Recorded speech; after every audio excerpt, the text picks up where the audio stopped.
Bismillahirrahmanirrahim. Assalamu alaikum everyone. How are you all? Am I audible to you all? क्या मेरी आवाज़ आ रही है आप सबको? Okay, that's great. Thank you so much for reacting everyone. Bismillahirrahmanirrahim. I am Habiba Noor, CEO and founder of Biotech Squad and BS Biotechnology student, a graduate actually from International Islamic University Islamabad. And I just want to say thank you.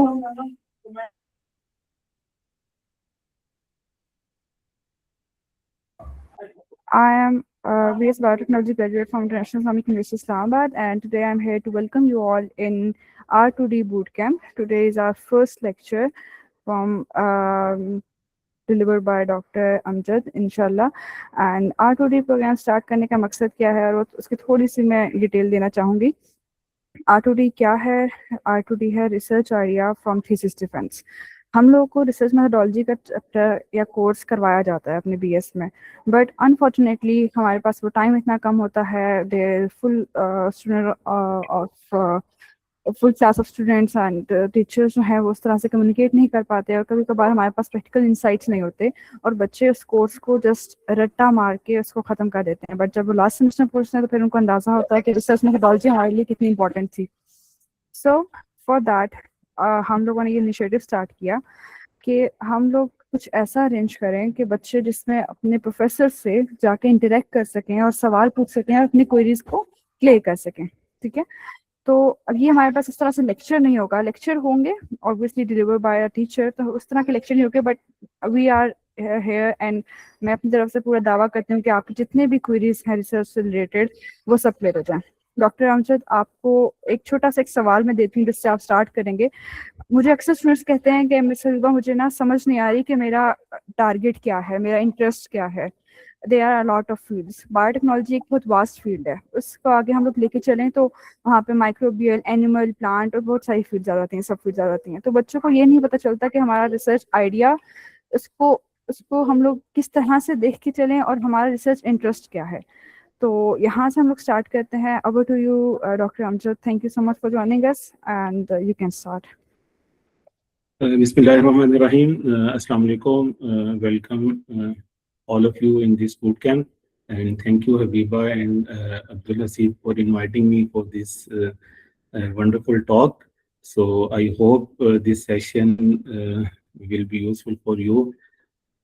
तो अच्छा, जैसे अभी Habiba ने बात की थी कि basically ये कोर्स हमें पढ़ाया जाता है स्टूडेंट्स को, और बेसिकली ये होता है कि जब हम क्लास में बैठे होते हैं तो ज़्यादातर जो ऑब्जर्व किया गया है वो यही किया गया है कि स्टूडेंट्स का जो बेसिक पर्पस होता है क्लास में बैठने का, उनका यही ज़्यादातर पर्पस होता है कि वो उस ग्रेड में ए ग्रेड, उस कोर्स में ए ग्रेड ले लें, मैक्सिमम मार्क्स ले लें, ताकि उनका ओवरऑल जीपीए जो है वो इम्प्रूव हो जाए। ठीक है, या जो है वो क्या होता है उनका पर्पस कि हम एक कोर्स को जो है वो सीख लें, कुछ चीज़ें हमें याद हो जाएं और वो बाद में हम किसी इंटरव्यू में बैठें या जो है वो किसी टेस्ट में बैठें तो हमें वो चीज़ें जो हैं वो ज़ुबानी याद हों, जिसको हम कॉमन लैंग्वेज में रट्टा कहते हैं। ठीक है, लेकिन ये जो रिसर्च मेथोडोलॉजी का कोर्स है ये बेसिकली जो है वो कह लें कि एक ऐसा कोर्स होता है जिसका पर्पस आपको प्रिपेयर करना होता है फॉर रिसर्च, क्योंकि स्टार्ट में आपको पता है कि जो हमारे यहाँ जो डिग्री प्रोग्राम्स होते थे उसमें पहले बीएससी होती थी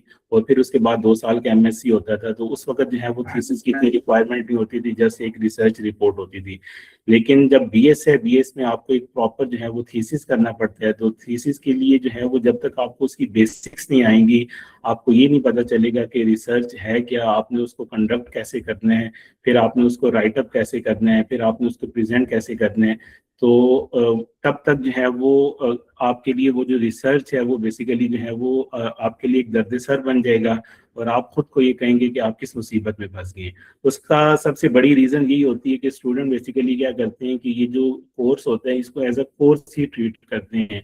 वो इसको जो चीज़ें पढ़ते हैं उसको वो प्रैक्टिकली रिलेट नहीं करते, और दूसरा जो है वो उसकी प्रैक्टिस नहीं करते। तो जब तक आप चीज़ों को प्रैक्टिकली रिलेट नहीं करते, आप उसकी जो है वो प्रैक्टिस नहीं करते, तो तब तक आप उन चीज़ों के अंदर जो है वो फ्लुएंट नहीं होते।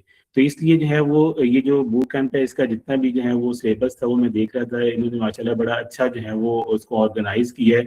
अगर आप लोग जितने भी पार्टिसिपेंट हैं इसमें, अगर आप इसको मतलब इस नीयत से, इस सोच से आप इसको अटेंड करें कि आप कुछ सीखना चाहते हैं, आप इससे जो है वो अपनी जो रिसर्च की जो स्किल्स हैं आप उसको इम्प्रूव करना चाहते हैं, तो मुझे उम्मीद है, पूरी उम्मीद है इंशाल्लाह कि आप इससे लाजमी बहुत कुछ सीख के जाएंगे, क्योंकि इसमें स्टार्ट से आपको रिसर्च से लेके और एंड तक जो प्रेजेंटेशन तक जितने भी स्टेप्स हैं, वो हर एक स्टेप जो है वो आपको कंप्लीट जो है वो डिटेल में सिखाए जाएंगे। और बाकी जितने भी जो है वो इंस्ट्रक्टर्स हैं, हर एक इंस्ट्रक्टर जो है वो आपके एक जो पोर्शन है उसको जो है वो स्पेसिफिक डिटेल में जब बताएंगे तो आपके लिए ये बहुत ज़्यादा जो है वो यूजफुल होगा। तो इसलिए कोशिश ये कीजिएगा कि अभी मेरे आपके साथ 3 सेशंस हैं, तो मैं भी इसमें कोशिश करूंगा कि आपको ज़्यादा किताबी जो चीज़ें हैं उनके ऊपर ज़्यादा फोकस ना करूं, कोई ऐसी प्रैक्टिकल टिप्स बताऊं कि जिससे जो है वो आप अपनी जो रिसर्च की स्किल्स हैं आप उसको जो है वो इम्प्रूव कर सकें। और आप जब अपनी रिसर्च में जाएं तो आपके अंदर जो है वो एक कॉन्फिडेंस हो, आपको पता हो कि आप ये काम कर सकते हैं। ठीक है। अच्छा, ये जो अभी हबीबा ने बात की थी कि जो स्टूडेंट्स को जो है वो ये पता नहीं होता कि सबसे पहले जो है वो हमारा इंटरेस्ट क्या है। बहुत सारी जो है ऐसी फील्ड्स हैं जिसमें जो है वो हम रिसर्च करना चाहते हैं। इसको जो है वो अभी हम थोड़ा सा आगे जाके डिस्कस करेंगे जब हम रिसर्च प्रॉब्लम को जो है वो डिफाइन करेंगे कि रिसर्च प्रॉब्लम चीजें ये आपने पढ़ी होंगी, लेकिन जस्ट है वो हम एक इनका जो है वो बैकग्राउंड ले लेते हैं, एक जस्ट ओवरव्यू कर लेते हैं ताकि चीजें आपको जो है वो फ्रेश हो जाए। सबसे पहले जो है वो ज़हन में क्वेश्चन आता है कि जब हम रिसर्च की बात करते हैं तो रिसर्च में हम ये कहते हैं कि द नीड फॉर रिसर्च, की रिसर्च की ज़रूरत क्यों पड़ती है। ठीक है, क्योंकि जब हम देखते हैं इस दुनिया में जितने भी आपके पास जो है वो सब्जेक्ट एरियाज हैं, जितने भी हमारे पास जो नॉलेज है, वो नॉलेज जो है वो हमारे पास कभी भी जो है वो कंप्लीट नॉलेज नहीं होता। क्योंकि अगर आप नॉलेज की बात करते हैं, बेसिकली नॉलेज के जो है वो 2 सोर्सेज होते हैं। एक वो नॉलेज होता है जो रिवील्ड नॉलेज होता है, जो है वो अल्लाह ताला ने जो है वो नॉलेज जो है वो कह लें कि जो ट्रांसफर किया अपने रसूलों के जरिए बाकी लोगों तक, वो रिवील्ड नॉलेज है। और वो जितना भी नॉलेज है वो एक कंप्लीट नॉलेज है। ठीक है, जो आसमानी किताबों के फॉर्म में जो है वो आया वो एक कंप्लीट नॉलेज है। उस नॉलेज को जो है वो हम इनकम्प्लीट नहीं कह सकते। लेकिन उसके बाद जो दूसरा जो नॉलेज का जो सोर्स है वो आपका ऑब्जर्वेशन बेस्ड सोर्स होता है। ठीक है, जिसको जो है वो हम साइंटिफिक नॉलेज भी कहते हैं। तो जो साइंटिफिक नॉलेज होता है ये हमेशा जो है वो इनकम्प्लीट रहता है। इसलिए इनकम्प्लीट रहता है क्योंकि जो प्रॉब्लम्स होती हैं वो टाइम के साथ साथ जो है वो नई प्रॉब्लम जो है वो जनरेट होना स्टार्ट हो जाती है। ठीक है, लेट्स सपोज जो है वो आप एक इशू को रिजॉल्व करते हैं, ये आप एक प्रॉब्लम का सोल्यूशन फाइंड आउट करते हैं, तो उसके बाद जो है वो दूसरा प्रॉब्लम आ जाता है। जैसे आप अगर मेडिकल की देखें, मेडिकल में आप देखते हैं कि पिछले 50 या 100 ईयर्स में मेडिकल में बहुत ज्यादा एडवांसमेंट हुई है। लेकिन जब ये कोविड आ गया तो हमारा जितना भी पूरी दुनिया का जो मेडिकल सिस्टम था वो स्टक हो गया था, वो ये कोविड के आगे जो है वो बेबस हो गया था। ठीक है, तो इसलिए जो है वो क्या होता है कि आप एक प्रॉब्लम का सोल्यूशन निकालते हैं तो दूसरा प्रॉब्लम आ जाता है, दूसरे प्रॉब्लम का सोल्यूशन निकालते हैं तो दूसरा प्रॉब्लम आ जाता है। या जो है वो ये है कि अल्लाह ताला कुरान पाक में भी फरमाता है कि दुनिया को जो है वो तस्खीर करो। आप जितना जो है वो एक चीज के अंदर आप उसको तस्खीर करते जाते हैं, आप उसके अंदर जो है वो उसकी तहकीक करते हैं, उसके अंदर रिसर्च करते हैं कि ये चीज़ क्या है, इसका आर्किटेक्चर क्या है, इसकी जो है वो फिजियोलॉजी क्या है, इसकी जो है वो एनाटॉमी क्या है, उतना ज़्यादा जो है वो आपको जो है वो आपके पास नए जो कह लें कि जो इल्म के दरवाजे होते हैं वो आपके पास जो है वो खुलते रहते हैं। ठीक है, तो इसलिए जो है वो क्या होता है कि आपके पास जो नॉलेज होता है वो हमेशा जो है वो इनकम्प्लीट रह जाता है, आपको हर टाइम उसमें जो है वो एडवांसमेंट जो है वो करनी होती है। तो इसलिए जो है वो एक तो इसका ये जी सर आपने स्क्रीन शेयर की हुई है? जी जी, स्क्रीन आपको नजर नहीं आ सर रही? हमें विजिबल नहीं है, आप दोबारा रिट्राई करना। अच्छा, एक मिनट, मेरा ख्याल है उसमें इशू हो गया था। अच्छा, अभी स्क्रीन विजिबल है? Yes sir. अच्छा, और सर फिर आउट हो गई है, आप अ, इस स्क्रीन पे रह लें। मेरा ख्याल है और जब मैं उसको स्क्रीन, एक मिनट,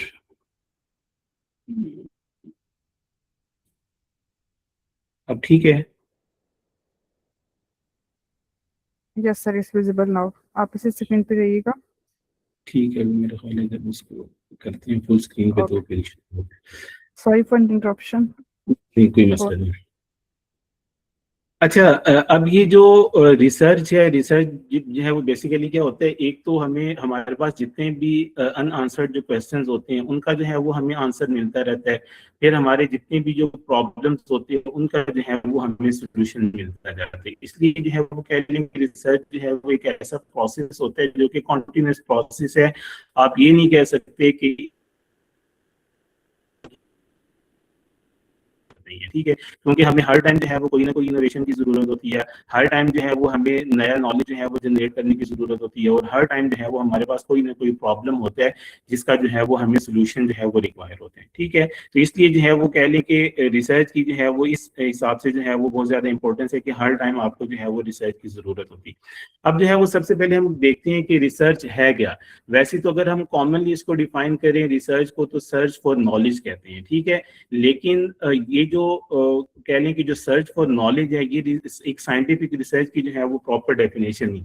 आपको मैं एग्जांपल दूं कि आप लोग स्टूडेंट्स हैं, आप लोग जो है वो कोई प्लान करते हैं हैंग आउट का, और आप अपने एक या दो जो आपके फेलोज हैं आप उनको टारगेट देते हैं कि आप ये सर्च करें कि इस्लामाबाद में जो है वो सबसे अच्छा पिज्ज़ा और बर्गर या कोई फास्ट फूड जो है वो कहाँ से मिलता है, और वो कहाँ से जो है वो इकोनॉमिकल है, कि ताकि जो है वो हम वहां पे जाके जो है वो कोई जो है वो हम पार्टी करें, ठीक है। अब आप जिन दो बंदों को टास्क देते हैं वो क्या करते हैं, वो गूगल पे चीजें सर्च करते हैं, अपने फ्रेंड से जो है वो इंफॉर्मेशन लेते हैं, और वो आपको जो है वो आगे बताते हैं कि प्लान जो है वो आपके पास जो है वो एक फास्ट फूड पॉइंट है, वहाँ का जो फास्ट फूड है बहुत अच्छा भी है और बहुत इकोनॉमिकल भी है, हमें वहाँ पे जाना चाहिए। अब ये भी बेसिकली क्या थी, एक रिसर्च थी, उस बंदे ने जो है वो रिसर्च की और आपके सामने जो है वो एक आउटपुट ले आया। लेकिन ये रिसर्च जो है वो आप इसको साइंटिफिक रिसर्च नहीं कह सकते, क्योंकि ये रिसर्च जो है वो एक सिस्टमैटिक रिसर्च नहीं थी।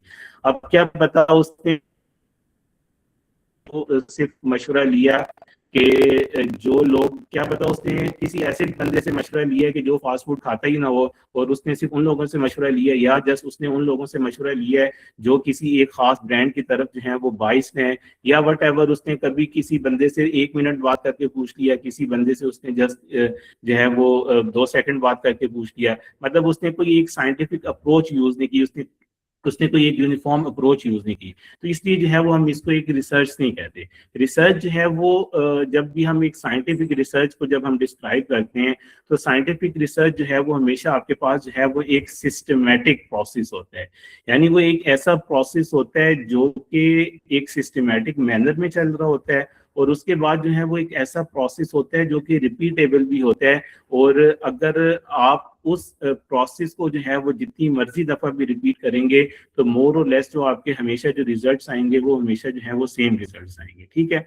तो रिसर्च जो प्रॉपर जो रिसर्च है, ये जस्ट बातें मैं आपको इसलिए बता रहा हूँ कि कभी कभार जो है वो जब खासतौर पे बीएस के स्टूडेंट्स हमारे पास आते हैं, तो वो उनके पास जो है वो आइडियाज होते हैं, वो कहते हैं कि हम इस चीज पे जो है वो रिसर्च करना चाहते हैं, कि हमारे पास टॉपिक है। लेकिन वो कभी कभार क्या होता है, वो बेसिकली रिसर्च नहीं होती, वो जस्ट इंफॉर्मेशन गैदरिंग होती है। उसमें जो है वो जस्ट क्या करते हैं कि एक टॉपिक है, उसके ऊपर वो एक इंफॉर्मेशन जो है वो कलेक्ट करना चाहते हैं। लेकिन रिसर्च बेसिकली क्या है, कि रिसर्च की जिसके अंदर आप कोई नया नॉलेज जो है वो जनरेट करते हैं, और या अगर आप जो है वो एग्जिस्टिंग नॉलेज है, आप उसको उसी की बेस पे अगर आप रिसर्च करना चाहते हैं, तो उस एग्जिस्टिंग नॉलेज से आप कोई नया आउटपुट जो है वो आप निकालते हैं, ठीक है। तो रिसर्च जो है वो हमेशा आपने याद रखनी है कि हमेशा रिसर्च जो है वो एक सिस्टमेटिक प्रोसेस है, collecting, analysing and interpreting information. कि आपने जिसको जो है इंफॉर्मेशन, जिसको जो है वो हम साइंटिफिक टर्म में डाटा कहते हैं, ठीक है। आपका डाटा है, सबसे पहले आपने उस डाटा को जो है वो कलेक्ट किया। जैसे अभी हम उस बर्गर की एग्जांपल लेते हैं, उस फास्ट फूड की एग्जांपल लेते हैं। आपको जब आपका जो फ्रेंड था उसने जो है वो उसको कलेक्ट किया है, लेकिन उसने उसका एनालिसिस नहीं किया उस डाटा का, और उसने उसकी कोई इंटरप्रिटेशन नहीं की, इसलिए हम उसको ट्रू रिसर्च नहीं कह रहे, ठीक है। क्योंकि अगर उसने उसका एनालिसिस करना था, तो उसने कोई ना कोई उसके ऊपर स्टैटिस्टिकल टूल अप्लाई करना था, और फिर स्टैटिस्टिकल टूल के रिजल्ट में जो उसका आउटपुट आना था, वो फिर जो है वो हम उसको कह सकते थे कि एक उसने जो है वो ट्रू साइंटिफिक रिसर्च की है। तो जब भी आप एक रिसर्च करते हैं, तो आपने ये ज़हन में रखना है कि आपने डाटा कलेक्शन करनी है, और उसको एनालाइज करना है, और उसको जो है वो इंटरप्रिटेशन करनी है, ठीक है। जब आप इंटरप्रिटेशन करेंगे किसी डाटा की, तो फिर आपको पता चलेगा कि ये जो आपका जो डाटा है, ये आपको क्या बता रहा है, इस डाटा का जो है वो आउटपुट क्या है। क्लियर हो गया यहाँ तक बात? अगर किसी का कोई क्वेश्चन है तो फिर आप मुझे बताइएगा, ठीक है?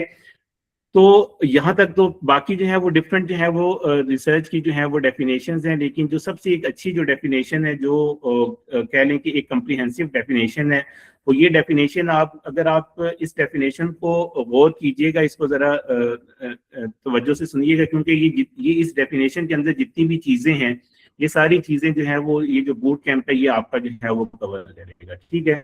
सबसे पहले जो है वो research comprises defining and redefining problem. सबसे पहले जो है वो रिसर्च में आपके पास कोई प्रॉब्लम होनी चाहिए। अभी हमने बात की कि रिसर्च का बेसिक पर्पस क्या था, प्रॉब्लम का सॉल्यूशन या जो है वो क्रिएशन ऑफ नॉलेज। तो आपके पास सबसे पहले जो है वो कोई प्रॉब्लम होनी चाहिए और उस प्रॉब्लम को आप डिफाइन करें, या जो है वो रीडिफाइनिंग प्रॉब्लम। रीडिफाइनिंग प्रॉब्लम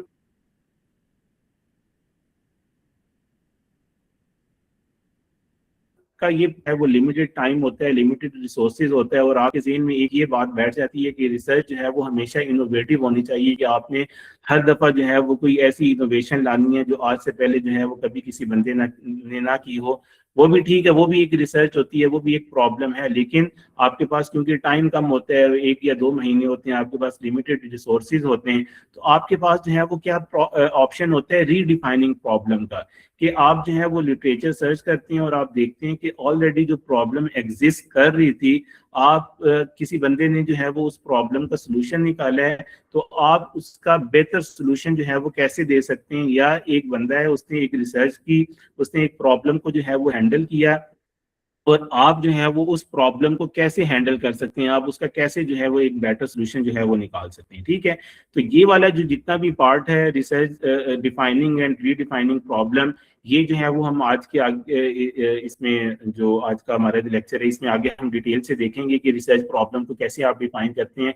फिर उसके बाद जो है वो फॉर्मुलेटिंग हाइपोथेसिस और सजेस्टेड सोल्यूशन, कि जब आप एक प्रॉब्लम डिफाइन करते हैं, फिर आप उसके अगेंस्ट जो है वो हाइपोथेसिस बनाते हैं। हाइपोथेसिस जो है वो एक ऐसी स्टेटमेंट होती है जो कि टेस्टेबल स्टेटमेंट होती है। आप यानी इसको उर्दू में आप मफरूजा कहते हैं। आप जो है वो एक मफरूजा बनाते हैं कि क्या पता ऐसा हो, ठीक है? तो उस मफरूजे को, उस हाइपोथेसिस को जो है वो आप टेस्ट करते हैं, और बेसिकली जो टेस्टिंग ऑफ हाइपोथेसिस होता है, यही जो है वो आपका जो है वो स्टैटिस्टिकल एनालिसिस होता है। पढ़ेंगे उसमें बेसिकली क्या होता है, जब आप डाटा इंटरप्रिटेशन कर रहे होते हैं, उसमें आप जो अपना हाइपोथेसिस होता है उसको आप चेक कर रहे होते हैं कि आपका जो हाइपोथेसिस है वो एक्सेप्ट हो रहा है, या जो है वो आपका हाइपोथेसिस जो है वो रिजेक्ट हो रहा है। या जो है वो अगर आपकी जो प्रॉब्लम है वो सोल्यूशन बेस्ड है, तो आप उसका कोई सोल्यूशन सजेस्ट करते हैं, ठीक है? सजेस्ट हम वर्ड क्यों यूज कर रहे हैं कि आप एक प्रॉब्लम सजेस्ट कर रहे हैं, मे भी वो काम करे या मे भी वो काम ना करे, ठीक है? और एक और हमारे यहाँ बहुत ज्यादा मिसकंसेप्शन है रिसर्च में, जो आपने भी अपने जेन में ये बात बिठानी है, कि रिसर्च का हमेशा आप जब रिसर्च के जो है वो पॉजिटिव इफेक्ट्स आए, आपके रिसर्च के जो है वो पॉजिटिव रिजल्ट्स आए। रिसर्च के जो रिजल्ट्स होते हैं वो नेगेटिव भी आ सकते हैं, ठीक है? लाजमी नहीं है आपने एक प्रॉब्लम को डिफाइन किया और आप उसका सोल्यूशन निकालना चाह रहे हैं तो वो सोल्यूशन जो है वो अच्छा सोल्यूशन हो। क्या कभी कभार क्या होता है, बल्कि अक्सर कभी कभार ऐसे हो जाता है कि आपने एक प्रॉब्लम डिफाइन किया, आपका प्रॉब्लम बहुत अच्छा था, आपने उसके ऊपर रिसर्च की, लेकिन एंड पे आपके पास सिग्निफिकेंट रिजल्ट नहीं आए, आपके पास पॉजिटिव रिजल्ट नहीं आए। तो स्टूडेंट बेसिकली क्या करती हैं, बजाय उस चीज को एज सच रिपोर्ट करने के, वो उस चीज को मैनिपुलेशन करते हैं, वो उसके अंदर मैनिपुलेट करने की कोशिश करती हैं, ताकि कैसे जो है वो हम अपने जो रिजल्ट्स हैं उनको जो है वो बेहतर तरीके से पॉजिटिवली जो है वो हम कह लें कि उसको प्रेजेंट कर सकें। तो वो जो है वो कह लें कि एथिकल मिसकंडक्ट में आ जाता है। बजाय आपका एक जो ओरिजिनल काम है आप उसको एज सच प्रेजेंट करें, आप उसके अंदर जब मैनिपुलेशन करते हैं तो उससे जो है वो आपकी ऑनेस्टी, आपकी जो इंटीग्रिटी होती है वो भी जो है वो खराब होती है, और बीच में कहीं ना कहीं आपका जो ज़मीर होता है वो भी आपको कहीं ना कहीं जो है वो मलामत कर रहा होता है कि आपने एक थीसिस लिखा है और उस थीसिस के अंदर जो आपका जो डाटा था वो मैनिपुलेटेड डाटा था, वो आपका जो है वो फैब्रिकेटेड डाटा था। तो इसलिए ये बात ज़हन से निकाल लें कि लाजमी नहीं है कि आपके रिसर्च के जो रिजल्ट्स हैं वो हमेशा पॉजिटिव भी आए, आपके रिसर्च के जो रिजल्ट्स हैं वो नेगेटिव भी आ सकते हैं। अगर वो रिजल्ट्स नेगेटिव भी आते हैं तो आपकी जो रिसर्च है वो एक्सेप्टेबल होती है। लेकिन इसके अंदर जो कंडीशन क्या है, कंडीशन ये है कि आपने जितने भी आपकी जो रिसर्च मेथोडोलॉजी है, आपने जितने भी उसके जो प्रोटोकॉल्स हैं, आपने उनको ठीक ठीक फॉलो किया है। आपने उसके अंदर कोई चीज जो है वो मिस नहीं की। अगर आपने सारे प्रोटोकॉल्स को, सारे जो रिसर्च का जो पूरा एक सिस्टमेटिक प्रोसेस था, आपने उसको अगर अच्छे तरीके से फॉलो किया, फिर भी आपके रिजल्ट नेगेटिव आ रहे हैं, इट मीन्स कि आपने जो सोल्यूशन जो सजेस्ट किया था वो सोल्यूशन जो है वो आपका काम नहीं कर रहा।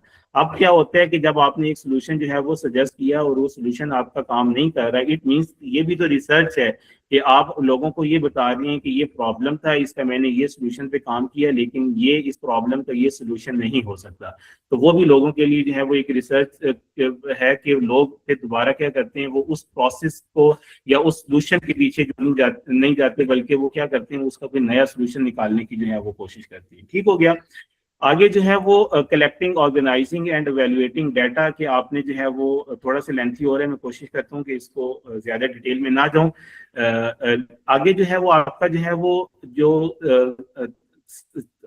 नेक्स्ट जो स्टेप है वो है collecting, organizing and evaluating data. ये आप लोग थर्ड वीक में इंशाल्लाह डिटेल से पढ़ेंगे कि आपने जब डाटा कलेक्ट कर लिया, उसके बाद आपने उस डाटा को ऑर्गेनाइज कैसे करना है और उस डाटा को एवेल्युएट कैसे करना है।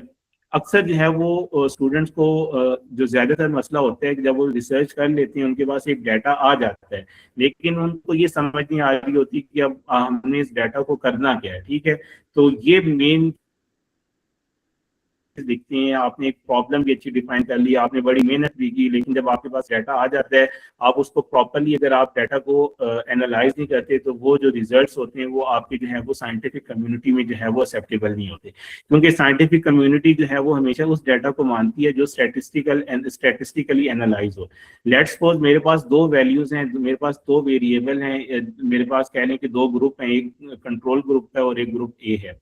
कंट्रोल की जो वैल्यूज आ रही हैं, लेट्स सपोज वो 80 आ रही हैं, और जो ग्रुप ए है उसकी वैल्यूज जो है वो 90 आ रही हैं। अब मुझे पता है कि 80 छोटा है और 90 बड़ा है, लेकिन मैं इसको अगर बगैर किसी स्टैटिस्टिकल टेस्ट अप्लाई किए मैं इसको लिखूंगा कि 80 छोटा है और 90 जो वैल्यू है वो बड़ी वैल्यू है, तो ये जो है वो साइंटिफिक कम्युनिटी में एक्सेप्टेबल नहीं होगी जब तक मैं इसके ऊपर कोई टेस्ट नहीं लगाऊंगा। मैं इसके ऊपर लेट्स सपोज अगर मेरे पास दो ग्रुप हैं, मैं इसके ऊपर टी टेस्ट लगाता हूँ, टी टेस्ट मुझे ये बताता है कि जी आपकी जो दोनों वैल्यूज हैं ये सिग्निफिकेंट डिफरेंस है, तो फिर मैं बता सकता हूँ कि मेरा जो है वो कंट्रोल बेहतर था या जो मेरा जो ट्रीटमेंट वाला ग्रुप था वो बेहतर था। ठीक है, तो इसलिए ये भी एक मेजर वो कंपोनेंट होता है। ये वाला जो वीक है, इसमें आपने बहुत गौर से जो है वो आपने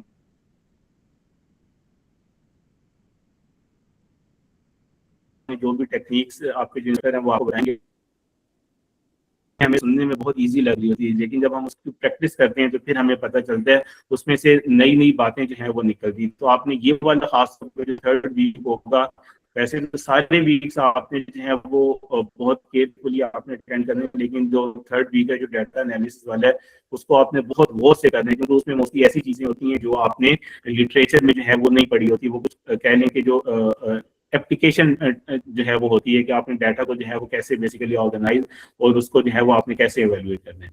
फिर उसके बाद जो है वो एक जो मेजर जो एस्पेक्ट होता है वो making deduction and reaching conclusion, कि अब आपने डाटा एनालाइज भी कर लिया, फिर अब ये है कि उस डाटा में से निकला क्या है। ठीक है, आपने उस डाटा में से क्या डिड्यूस किया, आपने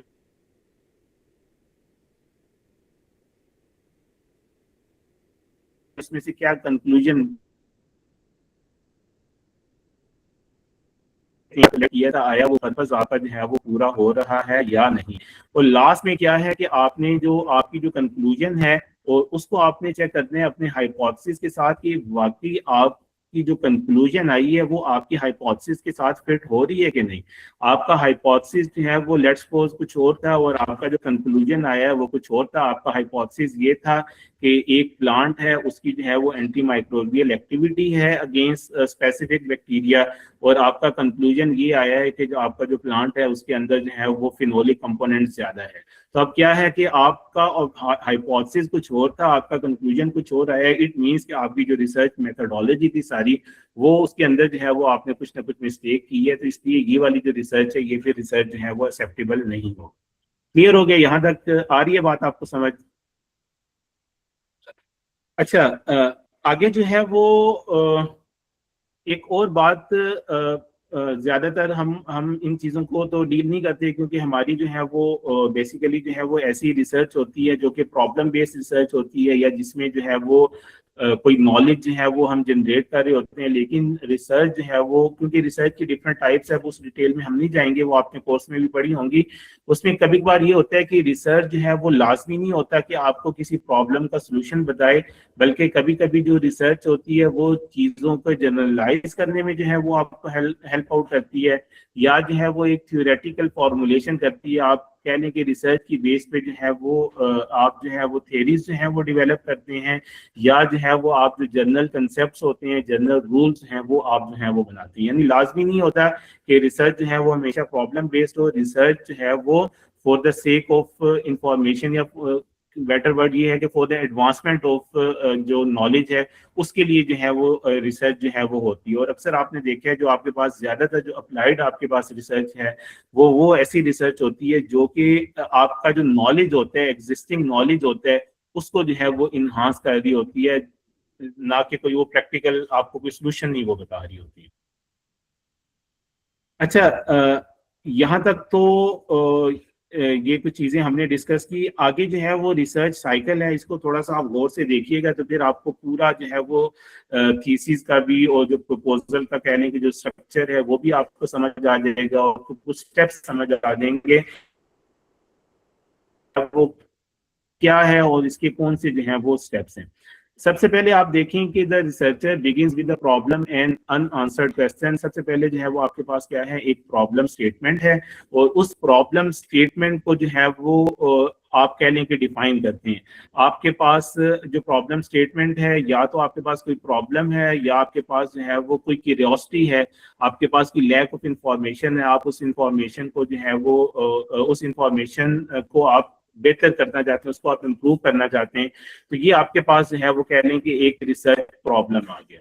अब जो है वो जब आपने एक रिसर्च प्रॉब्लम को डिफाइन कर लिया, तो सेकंड स्टेप में बेसिकली क्या होता है कि आप जो है वो उस रिसर्च के जो है वो गोल बनाते हैं, आप उसके जो है वो ऑब्जेक्टिव्स बनाते हैं। ठीक है, कि ये रिसर्च, ये प्रॉब्लम है।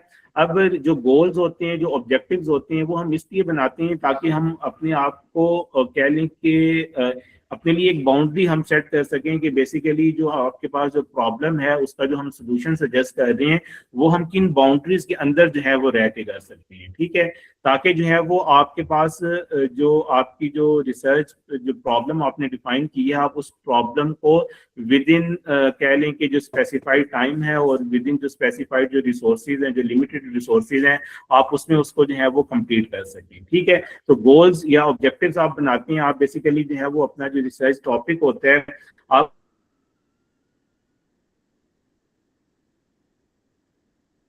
उसकी प्रॉब्लम है, उसके मल्टीपल सॉल्यूशंस हो सकते हैं, लेकिन आप अपनी रिसर्च में लाजमी नहीं आप सारे के सारे उसके सॉल्यूशन जो है वो चेक करें।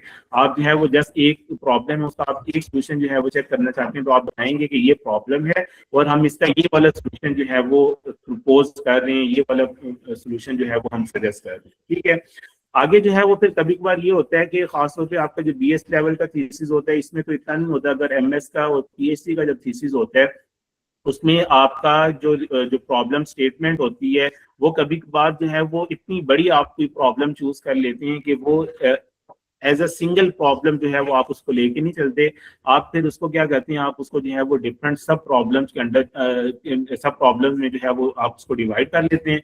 उसका ये फायदा होता है कि वो जो प्रॉब्लम होती है वो इजीली जो है वो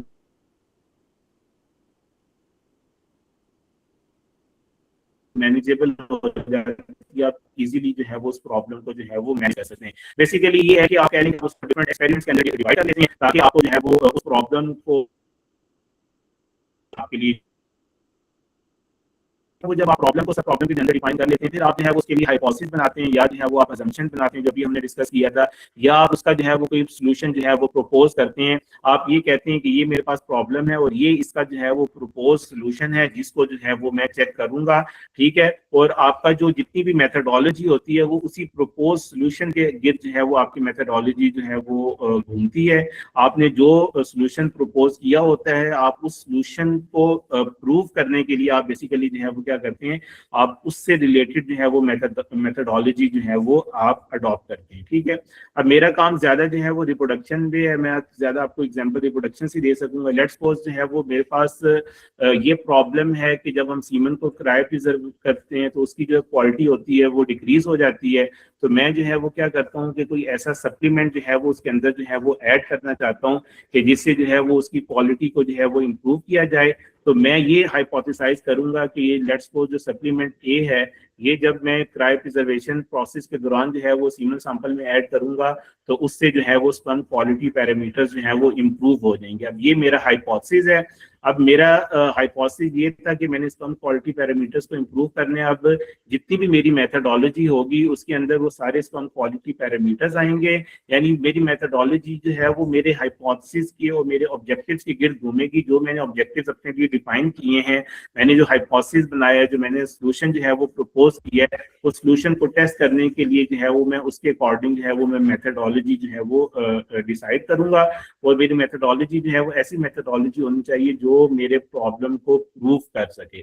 अगर आपका प्रॉब्लम भी अच्छा है, आपने उसके लिए ऑब्जेक्टिव्स भी अच्छे बना लिए, आपने हाइपोथेसिस भी अच्छे बना लिए, लेकिन आपकी ये तीनों चीजें आपकी मेथडोलॉजी के साथ जो है वो मैच नहीं कर रही, तो इट मीन्स कि आपने जो है वो आपका जो रिसर्च का जो प्रोसेस है वो इनकम्प्लीट है। इसकी अगर हम कॉमन एग्जांपल लें कि आपने जो है वो लेट्स सपोज आप चिकन कोरमा बनाना चाह रहे हैं, आपने जो है वो यूट्यूब से सारी रेसिपीज भी देख ली, आपने जो है वो सारे लिए अपने लिए सारे इंग्रेडिएंट्स भी जो है वो जमा कर लिए, लेकिन जब मेथडोलॉजी की बारी आई तो मेथडोलॉजी में जो है वो आपने क्या किया, आपके पास जितने भी कंपोनेंट्स थे आपने उसको यूज ही नहीं किया। आपने जो है वो बजाय चिकन कोरमा के कंपोनेंट यूज करने के आपने जो है वो चीनी यूज कर ली, आपने जो है वो दूध यूज कर लिया। अब क्या था कि आपकी प्रॉब्लम, बाकी आपकी जो वर्किंग थी वो सारा कुछ ठीक था, लेकिन जब आप इम्प्लीमेंटेशन स्टेज पे गए हैं तो आपने उसको जो है वो प्रॉपरली जो है वो इम्प्लीमेंट नहीं किया, या आपने रेसिपी तो यूट्यूब से देख ली, आपने सारे कंपोनेंट्स तो देख लिए, लेकिन आप कभी किचन में गए नहीं थे,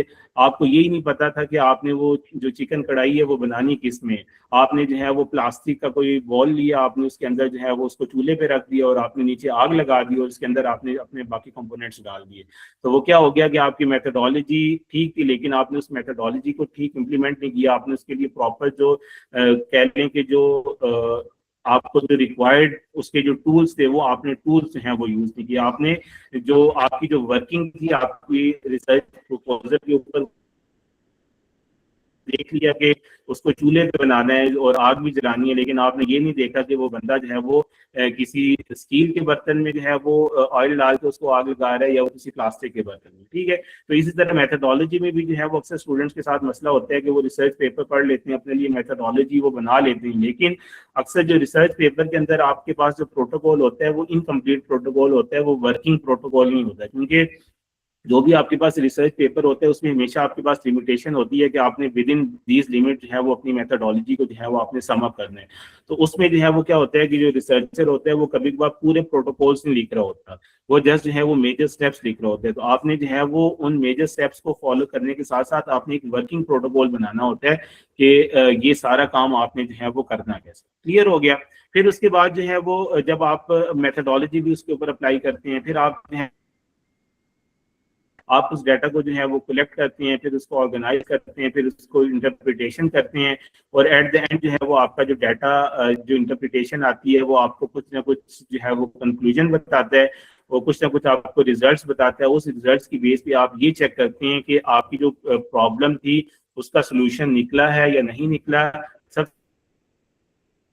आपने डिफाइन की थी, आपने जो सोल्यूशन आपने प्रपोज किया था, आपकी मेथडोलॉजी, आपकी जो रिजल्ट्स हैं वो वही उसी का सोल्यूशन बता रहे हैं या वो कुछ और बता रहे हैं।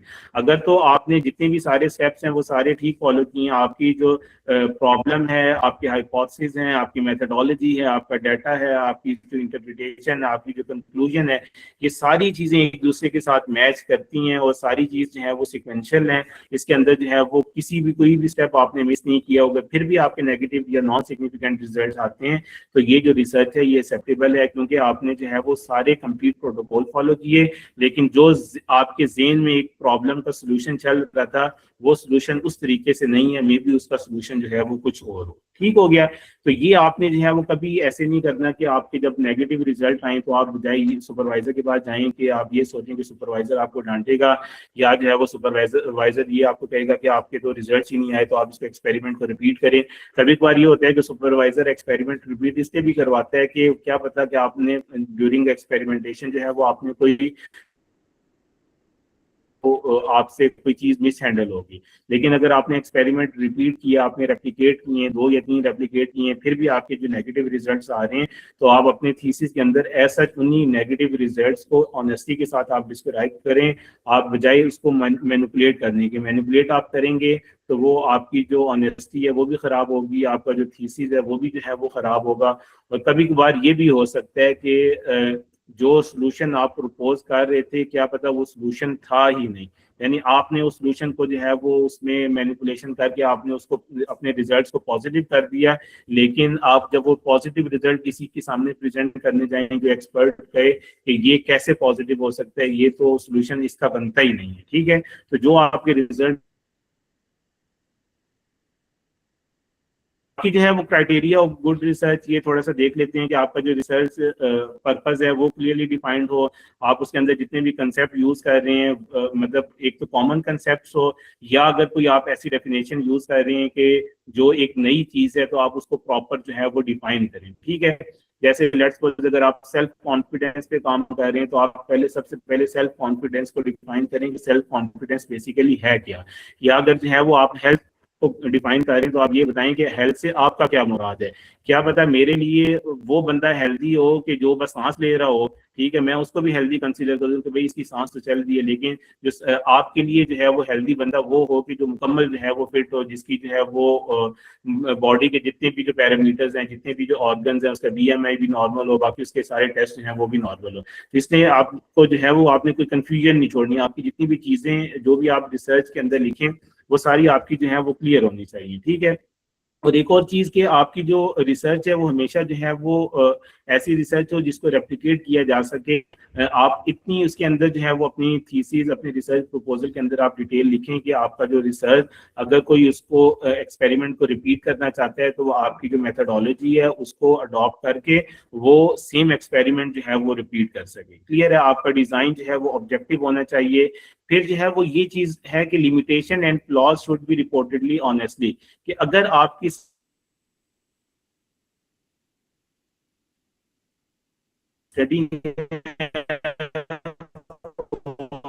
हर स्टडी के अंदर कुछ ना कुछ लिमिटेशंस होती हैं, कुछ ना कुछ उसके अंदर लॉ करें ताकि आपका जो रीडर है उसको पता हो कि आपकी अगर आप ये रीजन जो है वो हो सकती हैं। फिर जो है वो आपका डाटा एनालिसिस एक्यूरेट होना चाहिए, एप्रोप्रिएट होना चाहिए, और फिर जो है वो आपकी वैलिडिटी और रिलायबिलिटी भी होनी चाहिए रिसर्च की। वैलिडिटी मींस कि आप जिस चीज को चेक कर रहे हैं, जो आपका गोल था, क्या वो आपने अचीव किया, जो रिपीटेबल हो। ये ना हो कि एक दफा आपका तुक्का लग गया, आपके रिजल्ट हैं वो पॉजिटिव आ गए, लेकिन जब आप बार बार एक्सपेरिमेंट को रिपीट कर रहे हैं तो रिजल्ट जो है वो हमेशा नेगेटिव हो गए, रिजल्ट नेगेटिव आ रहे हैं। इट मीन्स कि आपका जो डाटा है वो रिलायबल नहीं है। तो आपका डाटा जो है वो वैलिड भी होना चाहिए और रिलायबल भी होना चाहिए, और आपकी जो कंक्लूजन है वो भी आपके डाटा के बेस पे होने चाहिए। ये ना हो कि आपका डाटा कुछ और हो और आपकी कंक्लूजन जो है वो कुछ और, यानी आपकी जो चीजें हैं वो एक दूसरे के साथ मैच ही ना कर रही हैं। और उसके बाद जो है वो अगर आपकी जो इंटेग्रिटी है और आपका एक्सपीरियंस जितना ज्यादा होगा उतना ज्यादा जो है वो आपकी जो रिजल्ट है वो ज्यादा क्रेडिबल होगी। ये जो है वो वैलिडिटी और रिलायबिलिटी की जो है वो आपके पास एग्जांपल है कि जो रेड स्पॉट है ये बेसिकली आपका गोल था, फॉर्म किया तो आपका सिर्फ एक जो कह लें कि जो टारगेट था वो अचीव हुआ, बाकी जो है वो आपके टारगेट अचीव नहीं हुए। इट मींस कि आपके रिजल्ट ना तो वैलिड हैं, जो चीज़ आप फाइंड आउट करना चाह रहे थे वो भी आपने फाइंड आउट नहीं किया, और आपस में जो आपके जो रिजल्ट हैं वो एक दूसरे के साथ मैच भी नहीं कर रहे। दूसरी जो है वो क्या है कि कभी कभार कुछ कुछ केस में ऐसा हो जाता है कि आपका ऑब्जेक्टिव तो कुछ, 5 दफा एक्सपेरिमेंट रिपीट किया आपने, 10 दफा, यानी आपका ऑब्जेक्टिव कुछ और था लेकिन आपके रिजल्ट कुछ और आ रहे हैं। तो इट मींस कि आपके जो रिजल्ट्स हैं वो वैलिड नहीं है। आप फाइंड कुछ और करना चाह रहे थे, निकला उसमें से कुछ और है, लेकिन एटलीस्ट वो रिलायबल हैं कि जब आप बार बार उसको परफॉर्म करते हैं तो वो सेम रिजल्ट आते हैं, ठीक है। तो आपके पास जो है वो डाटा वही वैलिड और रिलायबल होगा कि जो चीज़ आप अचीव करना चाह रहे थे और वो क्या रिपीटेबल है कि नहीं, कि आप अगर आप उसको रिपीट करें या आपका रिसर्च पेपर या थीसिस पढ़ के जो है वो कोई बंदा उसको रिपीट करे तो वो वाकई रिपीटेबल हो। अक्सर जो है वो बीएस के जो थीसिस होते हैं उसमें ये मसला होता है कि जो स्टूडेंट्स आते हैं वो कहते हैं कि हम अपना जो सीनियर का जो थीसिस होता है उसको जो है वो हम फॉलो कर लेंगे, उसकी मेथोडोलॉजी को जो है वो फॉलो कर लेंगे। अब वो जो सीनियर होता है उससे कभी कभार की होती है या उसका कोई एक तुक्का लग गया होता है, उसने एक रिजल्ट जो है वो रिप्रोड्यूस कर लिए होते हैं, तो उसके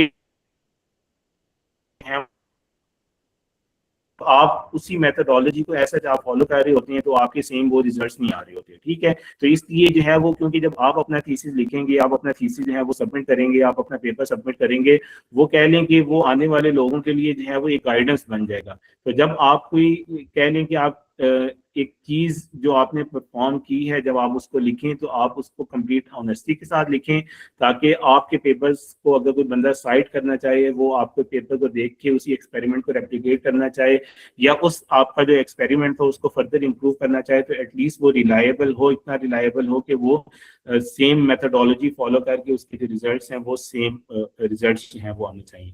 अब आगे जो है वो हम डिस्कस करते हैं कि रिसर्च प्रॉब्लम क्या है। जो हमने अभी बात की थी कि रिसर्च में जो फर्स्ट स्टेप है वो ये है कि आपने रिसर्च प्रॉब्लम को जो है वो डिफाइन करना है, रिसर्च प्रॉब्लम है क्या, सही है।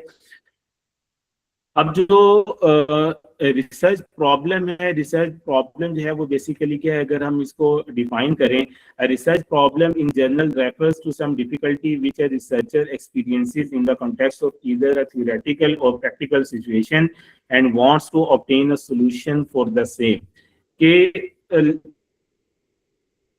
जो रिसर्चर है, लेट्स सपोज उसके माइंड में जो है वो कोई ऐसा क्वेश्चन है जो कि वो अनआंसर्ड है, या जो है वो कोई ऐसा प्रॉब्लम है जिसको जो है वो उसका कोई वो पॉसिबल सोल्यूशन जो है वो प्रपोज करना चाह रहा है, तो ये बेसिकली जो है वो क्या है, रिसर्च प्रॉब्लम है। सही है कि कोई भी ऐसी डिफिकल्टी या तो जो है वो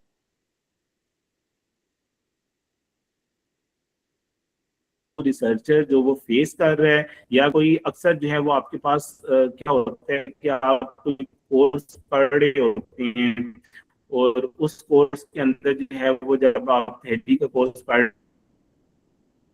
तो उसमें आप कभी बार जो है वो आप अपने जो टीचर होता है आप उसे, वो आगे से आपको जवाब देते हैं कि ये जो आपने क्वेश्चन पूछा है इसका जो मैकेनिज्म है वो अननोन है।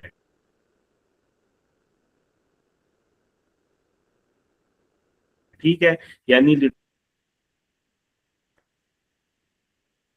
ये कि वो चीज है वो लिटरेचर के अंदर मिसिंग थी, तो वो भी जो है वो क्या है कि एक प्रॉब्लम है। ठीक है, वो भी आपका एक रिसर्च प्रॉब्लम जो है वो बन सकता है। फिर कभी कभार ये होता है कि खासतौर पे अगर पाकिस्तान के पॉइंट ऑफ व्यू से देखें, हमारे पास जो है वो क्योंकि फाइनेंशियल जो है वो क्या लिंक कंस्ट्रेंट्स हैं, हमारे पास जो है हमेशा रिसोर्सेज जो है वो लिमिटेड होते हैं। और आप ये बात भी हमेशा याद रखें कि सिर्फ पाकिस्तान में नहीं, ओवरऑल आप दुनिया में किसी भी जगह पे जाएंगे, किसी भी एक लैब के अंदर आपको हमेशा कभी भी सारी चीजें नहीं मिलेंगी। ठीक है, क्योंकि हर एक लैब की जो है वो एक स्पेशलिटी होगी, उस लैब में जो एक काम हो रहा होगा आपको मिलेंगे। तो आपके पास रिसर्च के लिए हमेशा आपके पास, आप बेशक किसी अंडर डेवलप कंट्री में, आपके पास हमेशा जो रिसोर्सेज होंगे वो आपके पास में है वो लिमिटेड रिसोर्सेज होंगे। तो कभी कभार ये होता है कि लेट्स सपोज आप डीएनए एक्सट्रैक्शन कर रहे हैं, आप डीएनए एक्सट्रैक्शन जब कर रहे हैं तो वो जो प्रोटोकॉल आप फॉलो कर रहे हैं वो प्रोटोकॉल जो है वो 24 घंटे का प्रोटोकॉल है, और उसमें जो केमिकल हैं जो आप यूज कर रहे हैं वो ऐसे केमिकल हैं जो कि आपको सारे बाहर से इंपोर्ट करने पड़ रहे हैं, जिसके ऊपर आपकी कॉस्ट बहुत ज्यादा आती है। तो ये भी आपके लिए क्या है, एक प्रॉब्लम है। आप ये सोचते हैं कि क्यों ना मैं कोई ऐसा प्रोटोकॉल डिवेलप करूं या इसी प्रोटोकॉल के अंदर कोई मैं ऐसी मॉडिफिकेशन कर लूं के बजाय वो केमिकल यूज करने की जो हमें बाहर से इंपोर्ट करना पड़ रहा है, हम कोई ऐसा केमिकल यूज कर लें कि जो कि पाकिस्तान में इजीली जो है वो अवेलेबल है और उसकी कॉस्ट जो है वो कम है। ठीक हो गया, तो ये जो है वो क्या है, ये भी आपके पास जो है वो एक प्रॉब्लम है। यानी आपकी जो रिसर्च प्रॉब्लम है वो या तो कोई थ्योरेटिकल जो है वो आपको एक सोल्यूशन दे रहा होता है, या जो है वो आपको कभी बात जो है वो एक प्रैक्टिकल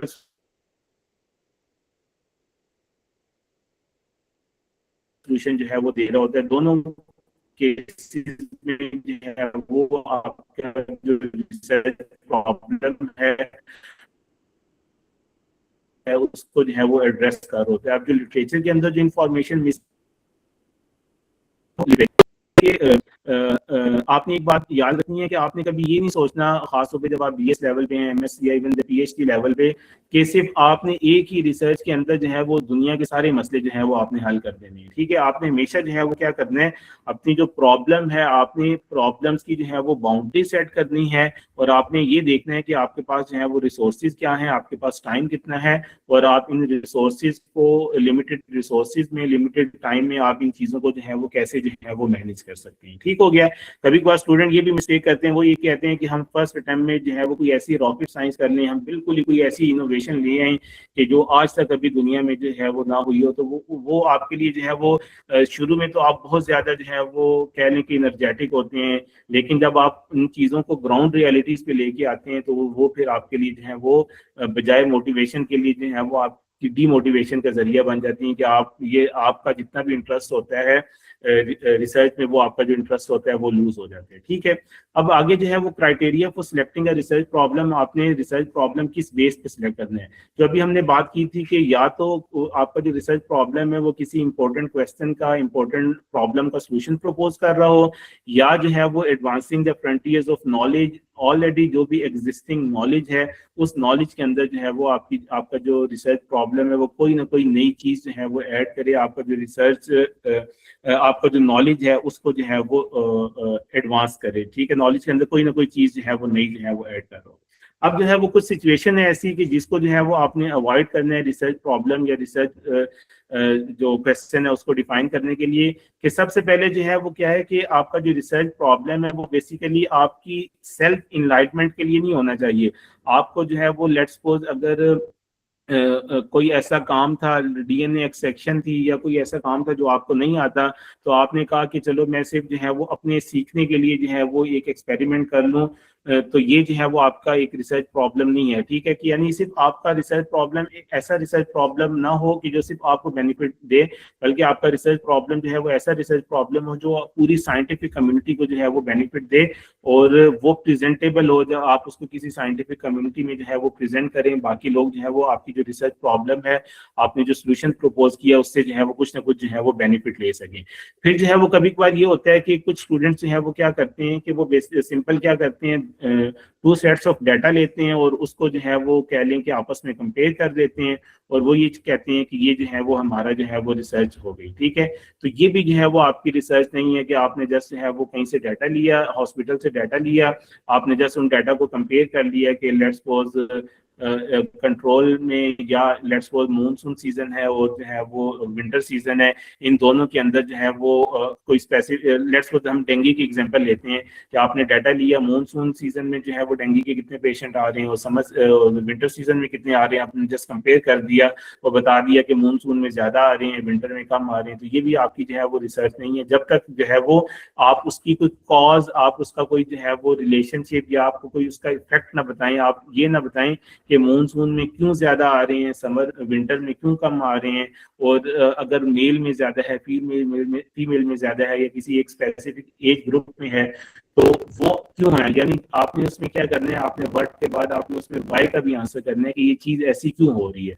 अगर जो है वो आप उसकी कॉज के ऊपर आप वाई का आंसर करेंगे तो फिर आपकी वो रिसर्च जो है वो रिसर्च प्रॉब्लम जो है वो आपका एक अच्छा रिसर्च प्रॉब्लम जो है वो हो सकता है। ठीक है, और सिंपली कैलकुलेटिंग अ कोरिलेशन आपने पढ़ा होगा कि जैसा आपने दो वेरिएबल के दरमियान जो है वो रिलेशनशिप फाइंड आउट किया, आपने देखा कि ये रिलेशनशिप पॉजिटिव है या नेगेटिव है, तो ये भी रिसर्च नहीं है। आपने ये देखा कि जैसे जैसे विंटर सीजन टेम्परेचर डिक्रीज होता है, लोगों में जो है वो जो फ्लू की कह लें कि जो प्रेवलेंस है वो इंक्रीज हो जाती है, तो ये कोई रिसर्च नहीं है। ठीक है, जब तक आप जो है वो ये नहीं बताएंगे कि इसके पीछे क्या रीजंस आती हैं। ठीक है, आगे जो है वो कभी कभार ये होता है कि कुछ प्रॉब्लम्स आपके पास ऐसी होती हैं जिनका आंसर जो है वो येस और नो होता है। ठीक है, तो वो भी जो है वो आपके पास एक ट्रू रिसर्च नहीं होती कि आप जो है वो बेसिकली क्या कर रहे होते हैं कि आपके पास जस्ट एक प्रॉब्लम था और आपने उसका जो है वो आंसर फाइंड आउट कर लिया कि या तो वो येस में आ रहा है या जो है वो नो में आ रहा है।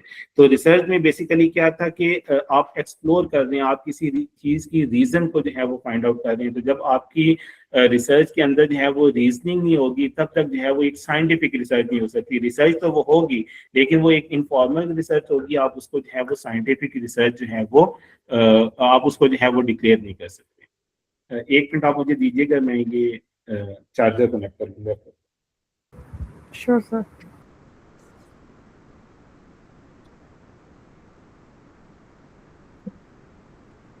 आप लोगों को समझ आ रही है कि नहीं? क्योंकि आप लोग मुझे तो देख रहे हैं, लेकिन मुझे आप लोग नजर नहीं आ रहे, तो मुझे ये नहीं पता कि अब आप लोग के ऊपर ऊपर से Yes, sir. गुजर They are रही है। reacting.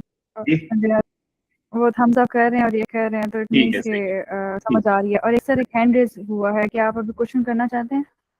है। देख लें, अभी करते हैं, एंड पे करते हैं, जैसे क्योंकि मेरा ख्याल एंड पे कर लें कि शायद वो जो क्वेश्चन है उनका आंसर आगे हो स्लाइड्स में। ओके ओके, ठीक है। दैट्स ग्रेट सर, आप कंटिन्यू करें। अच्छा, ये भी हमने कुछ सिचुएशंस को देख लिया, और दूसरी जो है वो ये कह लें कि आप कभी कभार ये होता है कि हम लोग खास तौर पे जब बीएस लेवल पे होते हैं, तो कभी कभार हम क्या करते हैं, हम सिर्फ रिसर्च से जान छुड़ाना चाहते हैं। ठीक है, हम ये चाहते हैं कि हम कोई ऐसा प्रॉब्लम जो है वो बस फाइंड आउट कर लें, जिसका जो है वो कोई इजी सा सोल्यूशन हो, जस्ट जो है वो हमारी डिग्री जो है वो कंप्लीट हो जाए। तो वो भी आपकी कह लें कि डिग्री की रिक्वायरमेंट तो जो है वो पूरी हो जाती है, लेकिन जो है वो कह लें कि जो रिसर्च की कह लें कि जो रिसर्च का जो बेसिक पर्पस होता है वो जो है वो आप अचीव नहीं कर सकते। ठीक है, तो जितना जो है वो ये है कि डल और प्रिफरिंग प्रॉब्लम यील्ड डल और प्रिफरिंग आंसर, कि जितना जो है वो आपका प्रॉब्लम जो है वो डल होगा, जितना जो है वो कह लें कि कोई ऐसा प्रॉब्लम होगा कि जो कोई सिग्निफिकेंट प्रॉब्लम नहीं है, तो उसका जो आंसर होगा, उसका जो सोल्यूशन होगा, वो भी लोगों के लिए जो है वो ज्यादा यूजफुल नहीं होगा। ठीक है, आपने हमेशा जो है वो उस प्रॉब्लम को जो है वो आपने उस प्रॉब्लम को आपने सिलेक्ट करना है जो लोगों के लिए इंटरेस्ट भी हो, और जिसमें जो है वो या तो कोई उसका इकोनॉमिक पर्पस हो, या जो है वो कोई बहुत ज्यादा लैक ऑफ इंफॉर्मेशन हो लिटरेचर के अंदर, और या जो है वो कोई ऐसा प्रॉब्लम हो कि जिसका आप सोल्यूशन प्रपोज करें तो वो साइंटिफिक कम्युनिटी जो है वो उसको जो है वो एक्सेप्ट करे।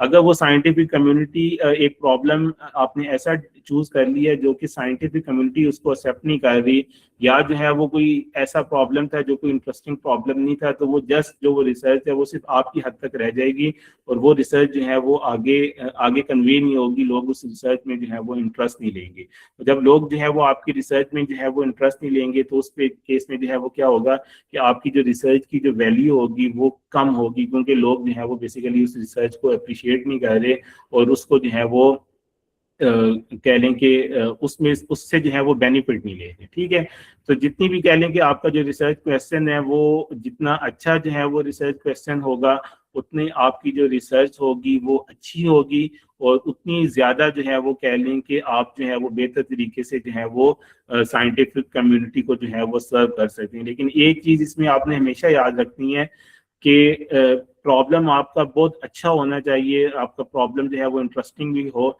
लेकिन आपने जो है वो हमेशा ये देखना है कि आपका जो प्रॉब्लम जो रिसर्च प्रॉब्लम है, जो आप सोल्यूशन प्रपोज कर रहे हैं, आया वो फिजिबल भी है कि नहीं।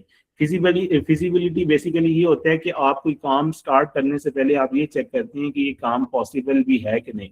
लेट्स सपोज जो है वो मेरे ज़हन में एक आइडिया आया कि क्यों ना जो है वो आजकल जब जंग लगती है तो ईरान और अमेरिका की जंग लगती है, तो अपना हुर्मुज़ जो है वो बंद हो जाता है, तो क्यों ना कोई मैं जो है वो एक ऐसा रोड नेटवर्क बना लूं, या समंदर के अंदर जो है वो मैं टनल बना लूं, ताकि ये सारा मसला ही जो है वो हल हो जाए, पाकिस्तान में ना पेट्रोल की प्राइसेस इंक्रीज हो, ना बाकी मसले मसाइल हों।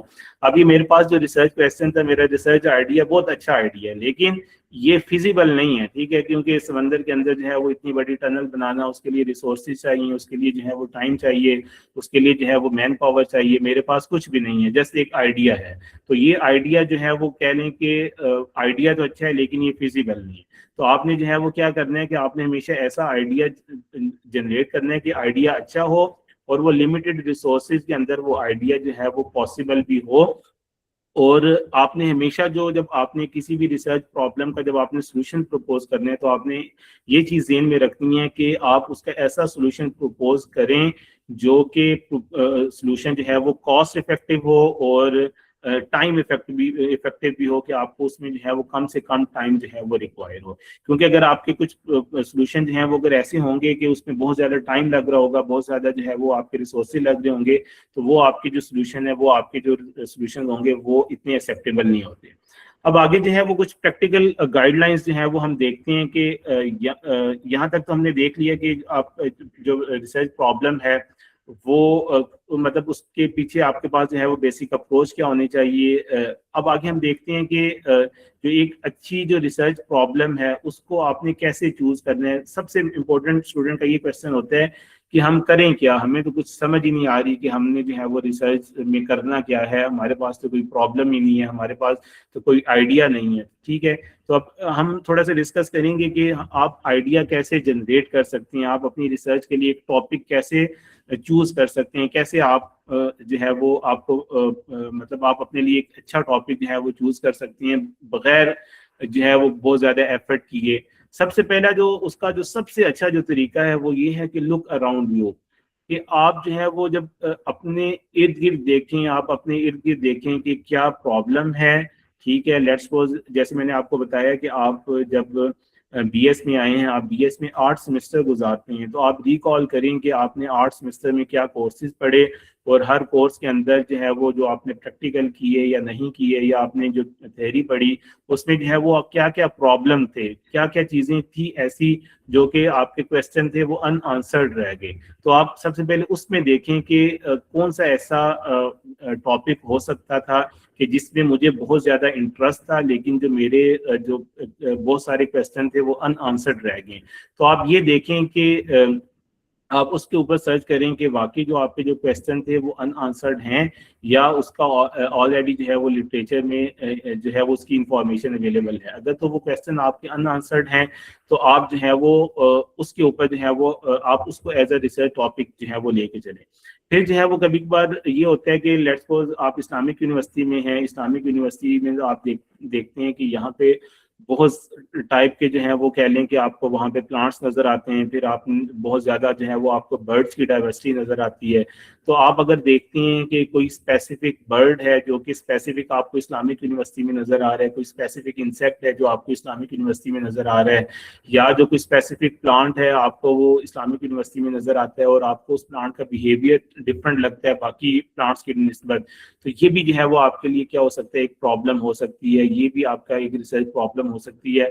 आपकी अगर ऑब्जर्वेशन अच्छी है, आप अपने इर्द गिर्द माहौल में देखते हैं, आप गुजरते हैं, तो आप उसमें से भी जो है वो बहुत सारे अपने लिए जो है वो टॉपिक्स जो है वो बना सकते हैं।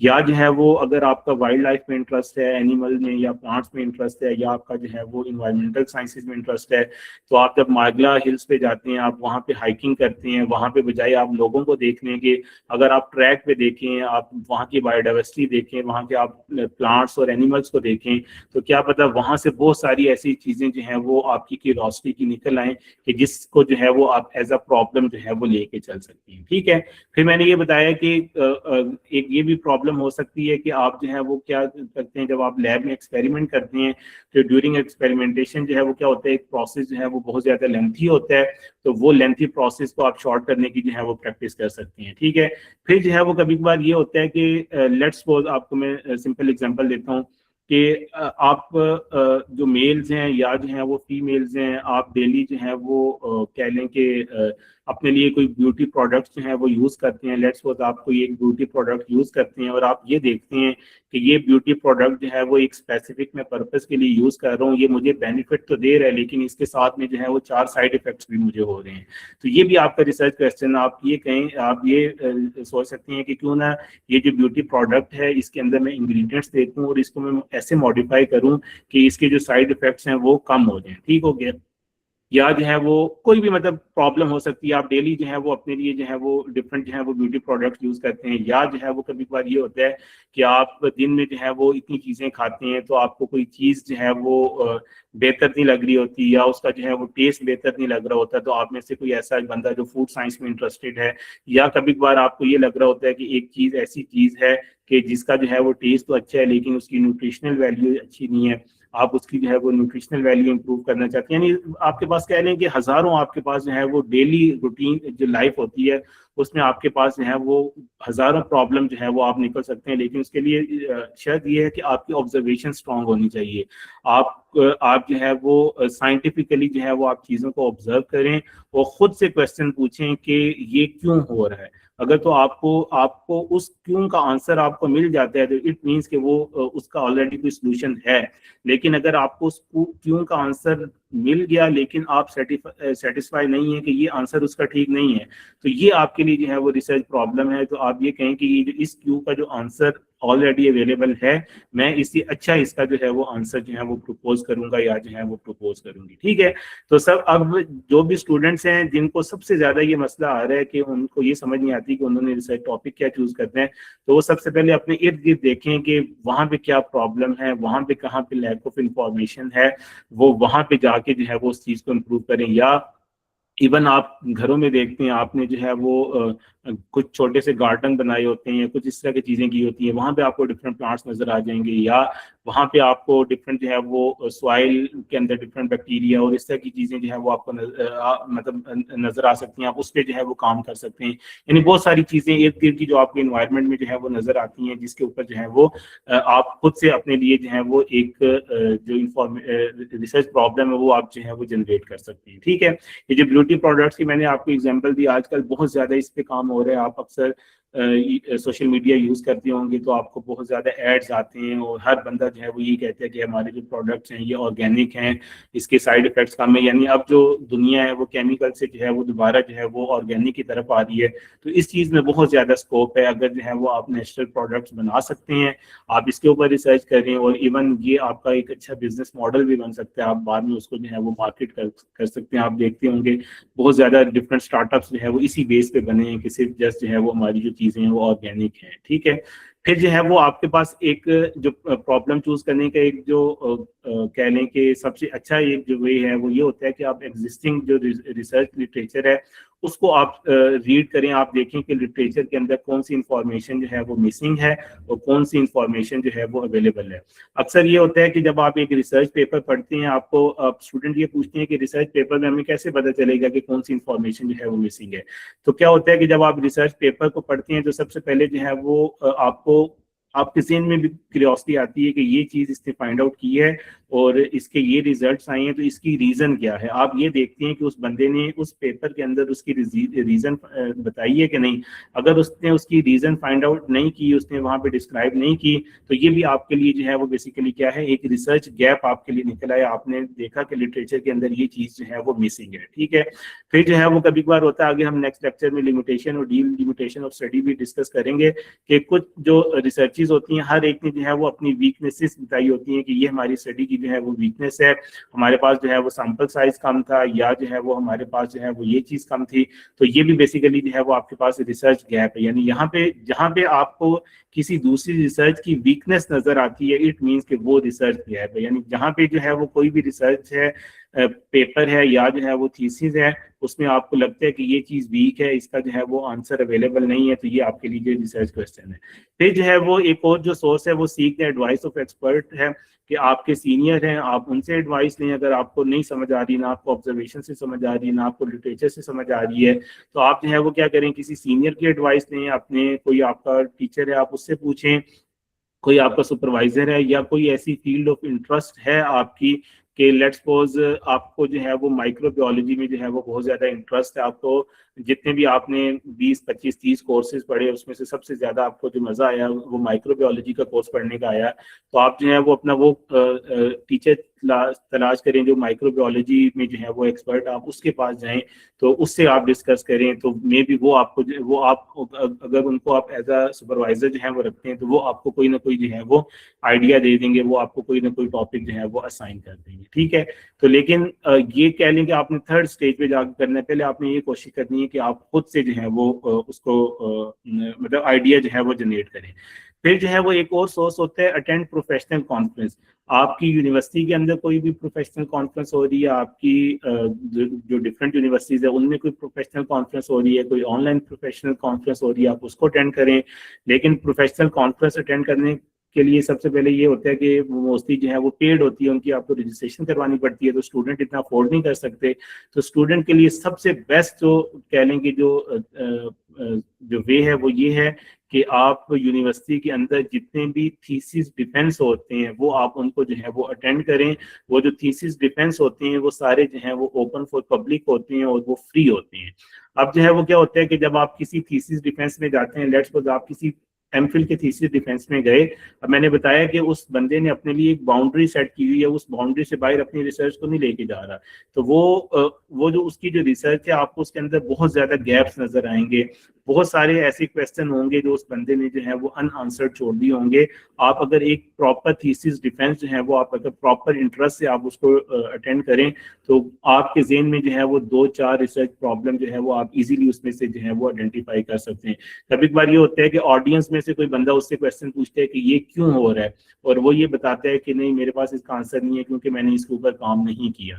तो अगर वो आपको ऐसे मतलब वो ऐसे आंसर करता है कि मेरे पास इसका आंसर नहीं है, ये मैंने इसके ऊपर काम नहीं किया, इट मीन्स कि वो भी उसकी लिमिटेशन है और वो एक रिसर्च गैप है। तो आप इस तरीके से जो है वो अपने लिए बहुत सारे जो रिसर्च क्वेश्चन होते हैं, आप इस तरह की जो प्रोफेशनल कॉन्फ्रेंस है या आपके जो थीसिस डिफेंस होते हैं या इवन आपकी यूनिवर्सिटी में डिफरेंट सेमिनार्स होते हैं, सेमिनार्स में आपके प्रेजेंटर्स जो हैं वो किसी टॉपिक पे बोलते हैं तो उसमें बहुत ज़्यादा वो लिमिटेशंस पे भी बात करते हैं। तो वो जो चीज़ें होती हैं वो सारे जो हैं वो आपके लिए जो है वो रिसर्च क्वेश्चंस होते हैं, और वो ऐसे रिसर्च क्वेश्चंस होते हैं जिनके लिए आपको बहुत ज़्यादा मेहनत नहीं करनी पड़ रही होती, आपको बहुत ज़्यादा जो है वो हंड्रेड्स ऑफ रिसर्च पेपर नहीं पढ़ने पड़ रहे, आपने जस्ट जो है वो एक कॉन्फ्रेंस अटेंड किया, आपने एक डिफेंस अटेंड किया और आपने क्रिटिकली उसको एवेलुएट किया, आपने देखा कि क्या क्या चीज़ें इसके अंदर नोन है और क्या क्या चीजें जो है वो अननोन है। ठीक हो गया। फिर जो है वो सबसे जो इम्पोर्टेंट बात ये है कि आपने जो है वो टॉपिक जो भी आपने चूज करना है आपने खुद चूज किया, आपने सुपरवाइजर से वो टॉपिक लिया, आपने अपने किसी फ्रेंड से वो टॉपिक लिया, किसी सीनियर ने आपको हेल्प की। अगर तो टॉपिक चूज करने में आपको कोई इंटरेस्ट नहीं था कोई बात नहीं, लेकिन जब आपने टॉपिक अपना चूज कर लिया है तो फिर आपने उस टॉपिक के अंदर आपने अपने लिए जो है वो इंटरेस्ट पैदा करना है और आपने खुद को जो है वो मोटिवेट करना है कि टॉपिक आपका ऐसा हो कि जो आपको मोटिवेशन दे। ठीक हो गया। पहले तो ये आप ये कोशिश करें कि आप जब रिसर्च के लिए आप खुद को प्रिपेयर करते हैं तो आपके अंदर मोटिवेशन हो कि आप खुद से कोई रिसर्च प्रॉब्लम आइडेंटिफाई कर सकें। लेकिन अगर आप रिसर्च प्रॉब्लम जो है वो आइडेंटिफाई नहीं कर सकते तो आपने ऐसा जो आपने अगर टॉपिक चूज कर लिया, सुपरवाइजर ने आपको टॉपिक दे दिया, तो फिर आपने जो है वो उसको अपने लिए बोझ नहीं बनाना बल्कि आपने उसके अंदर जो है वो इंटरेस्ट पैदा करना है। क्योंकि रिसर्च जो है वो बेसिकली एक ऐसा प्रोसेस है कि जितना आप इसके अंदर जो है वो इंटरेस्ट लेंगे उतना ये जॉयफुल हो जाएगा आपके लिए, जो है वो ये बोझ नहीं बनेगा बल्कि आप इस चीज को जो है वो इंजॉय करेंगे। ठीक है। और सबसे मेजर जो है वो डिफरेंस ये भी हमने देखा है यूनिवर्सिटीज में स्टूडेंट्स में कि कभी कभार वो वाले स्टूडेंट जो बहुत अच्छे स्टूडेंट्स होते हैं, मतलब उनका जीपीए भी बहुत अच्छा होता है, बहुत लाइक भी होते हैं, लेकिन वो रिसर्च में बिल्कुल जीरो होते हैं। क्यों? क्योंकि उनकी जो कह लें कि जो मेमोरी थी वो तो बहुत अच्छी थी लेकिन उनकी जो क्रिटिकल थिंकिंग थी वो उनकी जो है वो वीक थी। और कभी कभार हमने ये देखा है कि कुछ ऐसे स्टूडेंट्स होते हैं जो थ्योरी में बहुत वीक होते हैं, मेमोरी उनकी बहुत वीक होती है, लेकिन रिसर्च में वो बहुत अच्छे रिसर्चर होते हैं। क्यों? क्योंकि वो हर एक चीज को जो है वो क्रिटिकली देखते हैं। तो इसलिए जो है वो जब आप हर चीज को क्रिटिकली देखेंगे तो आपकी अंदर मोटिवेशन भी आएगी और आपका जो है वो इंटरेस्ट भी जो है वो आएगा। ठीक है। जैसे ये जो है वो एक साइंटिस्ट है, उसकी एक स्टेटमेंट है कि you are going to be married to it for a while so you might as well enjoy it. कि बेसिकली आपकी जो रिसर्च प्रॉब्लम है आप ये समझ लें कि आपकी उसके साथ जो है वो शादी हो रही है, तो आप उस रिलेशनशिप को जो है वो एक अच्छा रिलेशनशिप बनाएं, बजाय वो आपके लिए दर्दसर बनने के आपके लिए जो है वो एक इंजॉयमेंट बन जाए और आप उस चीज को जो है वो इंजॉय करें। क्लियर हो गया कि मैंने बताया कि अगर आपका रिसर्च से पहले कोई इंटरेस्ट नहीं था तो कोई बात नहीं, आपको एक टॉपिक मिल गया, ठीक है, तो आप उस टॉपिक में जो है वो इंटरेस्ट पैदा करने की कोशिश करें, और ये अक्सर होता है। अब जैसे मैं आपको बताऊं कि जब मैं एमएससी में था, मैंने बीएस नहीं किया, उस वक्त बीएससी और एमएससी थी। एमएससी में जब रिपोर्ट राइटिंग की बारी आई तो मैंने जो सुपरवाइजर जो चूज किया था, जो मैंने नाम लिख के दिया था, वो सुपरवाइजर मुझे नहीं मिले। तो मुझे जो है वो सुपरवाइजर मिल गई जिनका काम जो है वो रिप्रोडक्शन में था। मेरा उस टाइम पे रिप्रोडक्शन में कोई इंटरेस्ट नहीं था, लेकिन जब वो टॉपिक मतलब मैं उनके साथ मैंने मैडम के साथ जो है वो काम स्टार्ट किया तो मेरा उस टॉपिक के अंदर इतना ज्यादा इंटरेस्ट बन गया कि उसी टॉपिक की बेस पे, उसी इंटरेस्ट की बेस पे, मेरा एमफिल का भी कोई इरादा नहीं था, उसी इंटरेस्ट की बेस पे जो है वो मैंने एमफिल किया और मैंने उन्हीं मैडम को जो है वो अपने लिए सुपरवाइजर चूज किया। फिर एमफिल के बाद जो है वो मैंने उसी यूनिवर्सिटी में उन्हीं मैडम के पास जो है वो मैंने पीएचडी भी इनरोल की और मैंने पीएचडी भी जो है वो रिप्रोडक्शन में की। कि मैंने आपको बताया कि रिसर्च टॉपिक चूज करने से पहले मेरा कोई इंटरेस्ट नहीं था, लेकिन जब वो मैंने चूज किया, मैंने उसके ऊपर लिटरेचर पढ़ा, मैंने उसको क्रिटिकली जो है वो एवेल्युएट किया, उसके ऊपर जो है वो थिंकिंग की, तो वो मुझे जो है वो बहुत इंटरेस्टिंग लगा। और वो जो है वो कह लें कि वो मेरे लिए जो है वो बाद में मेरे एमफिल का और पीएचडी का भी जो है वो बाइस बना। हालांकि एमएससी में जब मैं था, रिसर्च से पहले मेरा कोई एमफिल और पीएचडी का इरादा नहीं था, लेकिन उस रिसर्च के अंदर मुझे इतना ज्यादा इंटरेस्ट पैदा हुआ, वो मतलब मेरे लिए जो है वो कह लें कि एक डिग्री से ज्यादा जो है वो मेरे लिए जो है वो एक हॉबी बन गया, मेरे लिए एक शौक था कि मैं इसको एक्सप्लोर करूं, देखूं कैसे नई से नई चीजें होती हैं। और ये शौक था कि कैसे जो है वो हम कह लें कि जो नॉलेज है उसके अंदर जो है वो हम कैसे एडवांसमेंट कर सकते हैं, कैसे जो है वो टेक्निक्स जो है वो इम्प्रूव कर सकते हैं। मेरे ज़्यादा लाइफ स्टॉक पे था, तो उस पर जो है वो मेरा ये इंटरेस्ट डेवलप हुआ कि हम अपनी लाइफ स्टॉक को कैसे इम्प्रूव कर सकते हैं। जो बाकी दुनिया में अगर लाइफ स्टॉक इतनी एडवांस है, तो हम क्यों नहीं उसको अपनी लाइफ स्टॉक को जो है वो एडवांस कर सकते हैं, हम क्यों नहीं एडवांस टेक्निक्स जो है वो यूज़ कर सकते हैं। तो उसमें ये है कि आपका जो इंटरेस्ट है वो होना चाहिए। अगर आप इंटरेस्ट नहीं लेंगे तो वो चीज़ें जो है वो फिर आपके लिए जो है वो बोरिंग हो जाएंगी। ठीक है, फिर जो है वो आगे जो है वो ऐसा आप टॉपिक चूज करें जो कि इंटरेस्टिंग हो और वर्दी ऑफ अटेंशन हो। इस पर हमने बात की कि जो साइंटिफिक कम्युनिटी के लिए भी एक्सेप्टेबल हो। ये ना हो कि ऐसा टॉपिक हो जो आपके इंटरेस्ट का तो हो लेकिन किसी बंदे को जो है वो उसमें कोई इंटरेस्ट ना हो। ठीक है, तो आपने ऐसा टॉपिक चूज करना है कि जो लोगों के लिए भी अपीलिंग हो, और वो टॉपिक वही लोगों के लिए अपीलिंग होगा जो कोई प्रॉब्लम होगी या कोई बहुत बड़ा जो है वो जो कोई रिसर्च गैप होगा।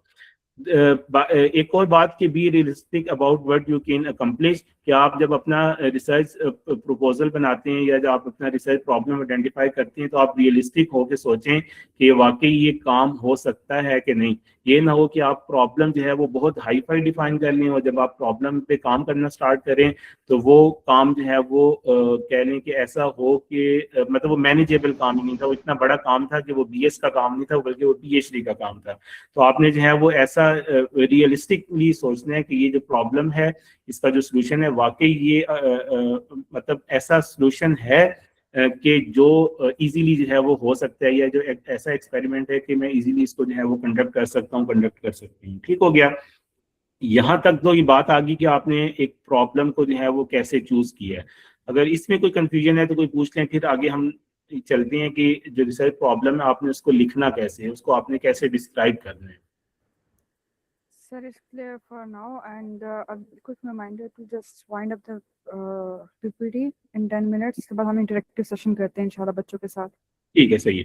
अब ये बस ये मैं स्लाइड्स आपको सेंड कर दूंगा, जो चीजें रह गई आप इसको डिलीट कर लीजिए। अब जो मेन चीजें मैं आपको डिस्कस करते हैं आगे जो है वो स्टेटिंग द रिसर्च प्रॉब्लम, कि आपने जो है वो रिसर्च प्रॉब्लम जब आपने डिफाइन कर लिया, अब जो आपने चीज डिफाइन की है वो आपके माइंड में है। अब आपने जब उस चीज को प्रेजेंट करना है तो आपने उसको राइटअप में प्रेजेंट करना है, आपके माइंड को कोई नहीं पड़ेगा।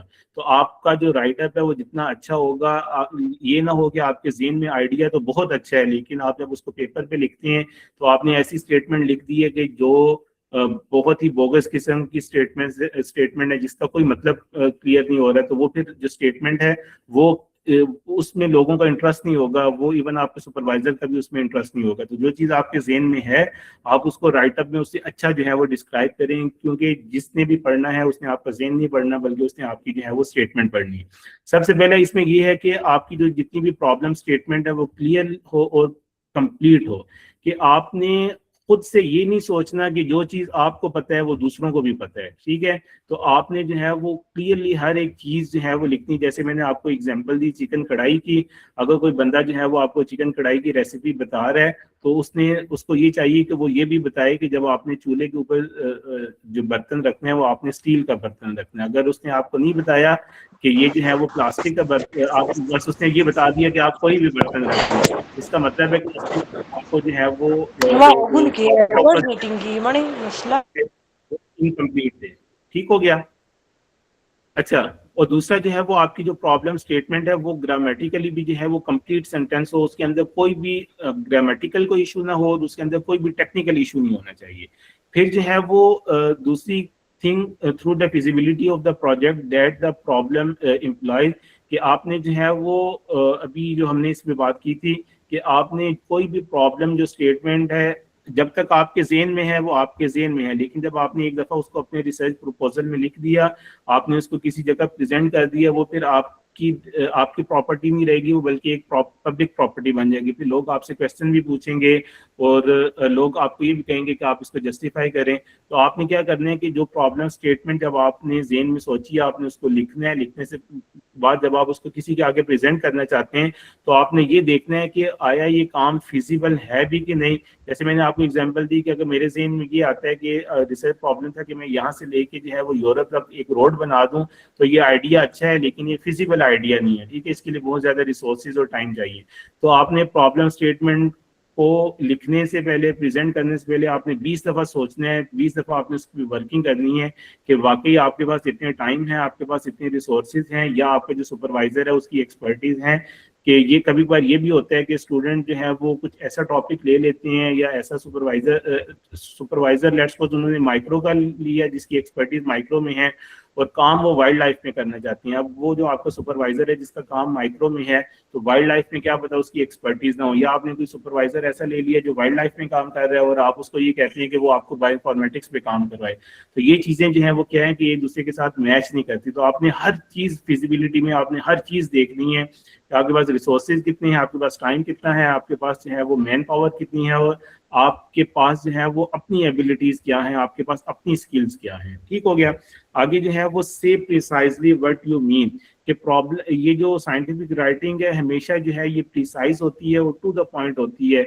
आपने जो है वो मतलब ब्रीफली और प्रिसाइजली आपने लिखना है कि आप क्या करना चाह रहे हैं। यानी आपने अपनी जो प्रॉब्लम स्टेटमेंट है उसको आपने बहुत बढ़ा चढ़ा के नहीं पेश करना। जो एक रियलिस्टिक जो एक स्टेटमेंट बनती है आप उसको जो है वो प्रिसाइजली लिखें ताकि जो आपका रीडर है वो उसके लिए भी जो है वो इजी हो। और एक और बात कि आप state the problem in a way that reflects an open mind about it's solution, कि आप जब प्रॉब्लम का सॉल्यूशन बता रहे होते हैं तो आपने उसको ओपन माइंडेड रखते हैं, यानी आपने उसकी जो सॉल्यूशन है वो आपने ओपन रखने हैं।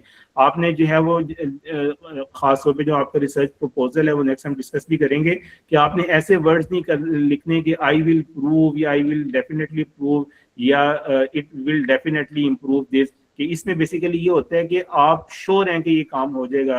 हालांकि आपको रिसर्च प्रॉब्लम, अभी हमने बात की थी कि जब रिसर्च प्रॉब्लम के बाद आप एक्सपेरिमेंटल स्टेज में जाते हैं तो लाजमी नहीं होता जो चीज़ आप सोच रहे हैं वो वैसा ही हो। तो आपने जो है वो ऐसे वर्ड्स लिखने हैं, मे बी या इससे कि आपने वर्ड्स यूज़ करने हैं ताकि उसके अंदर जो है वो आपके पास ओपन चॉइस हो कि अगर आपका एक सोल्यूशन काम नहीं कर रहा तो आपके पास कोई दूसरा जो है वो ऑप्शन हो। या जो है वो आप ये ना कहें कि आई विल प्रूव दिस, कि इसका ये मतलब है कि ऑलरेडी आपने एक काम किया हुआ है, फिर आप उसको बाद में आप दोबारा प्रेजेंट कर रहे हैं लोगों को मैं ये काम करूंगा। क्योंकि आप एक काम करने से पहले तो आप ये नहीं बता सकते कि ये चीज को जो है वो मैं प्रूव करके ही छोड़ूंगा। आप ये कह सकते हैं कि मे बी ये ऐसे हो जाए, मे बी ये ऐसे हो जाए, आप डिफरेंट जो है वो पॉसिबिलिटीज जो है वो लिखते हैं। फिर जो है वो एडिट योर वर्क, सबसे इंपॉर्टेंट ये बात कि स्टूडेंट्स जो है वो अक्सर क्या करते हैं, जब एक स्टेटमेंट उन्होंने लिख ली तो वो फिर उसके बाद उसको दोबारा पढ़ना गवारा नहीं करते, वो उसको इम्प्रूव नहीं करते। आपने एक दफ़ा एक स्टेटमेंट लिखी है, आप उसको 10 दफ़ा पढ़ें, आप उसको जो है वो इम्प्रूव करें ताकि आपकी जो स्टेटमेंट है वो इम्प्रेसिव हो। क्योंकि मैंने आपको बताया कि जो भी आपका रीडर है उसको ये नहीं पता कि आपके दिमाग के अंदर क्या है, उसको ये पता है कि आपने यहाँ पे लिखा क्या है। तो आपका जितना राइटअप लिखा होगा, जो राइटअप है वो आपका जितना क्लियर होगा, कंसाइज होगा, आपका रीडर जो है वो उतना ज्यादा जो है वो आपसे जो है वो सेटिस्फाई होगा। तो आपने जो है वो अपने काम को एडिट करें, बार बार उसको पढ़ें, बार बार जो उसके अंदर आपको मिस्टेक्स आ रही हैं, ग्रामर की मिस्टेक्स हैं, टेक्निकल मिस्टेक्स हैं, आप उसको एडिट करते जाएं और बाद में जो है वो आप उसको जो है वो इसको इम्प्रूव करते जाएं। आगे जो है वो बस ये एक लास्ट पॉइंट है, इसको डिस्कस करते हैं फिर इसके बाद क्लोज करते हैं।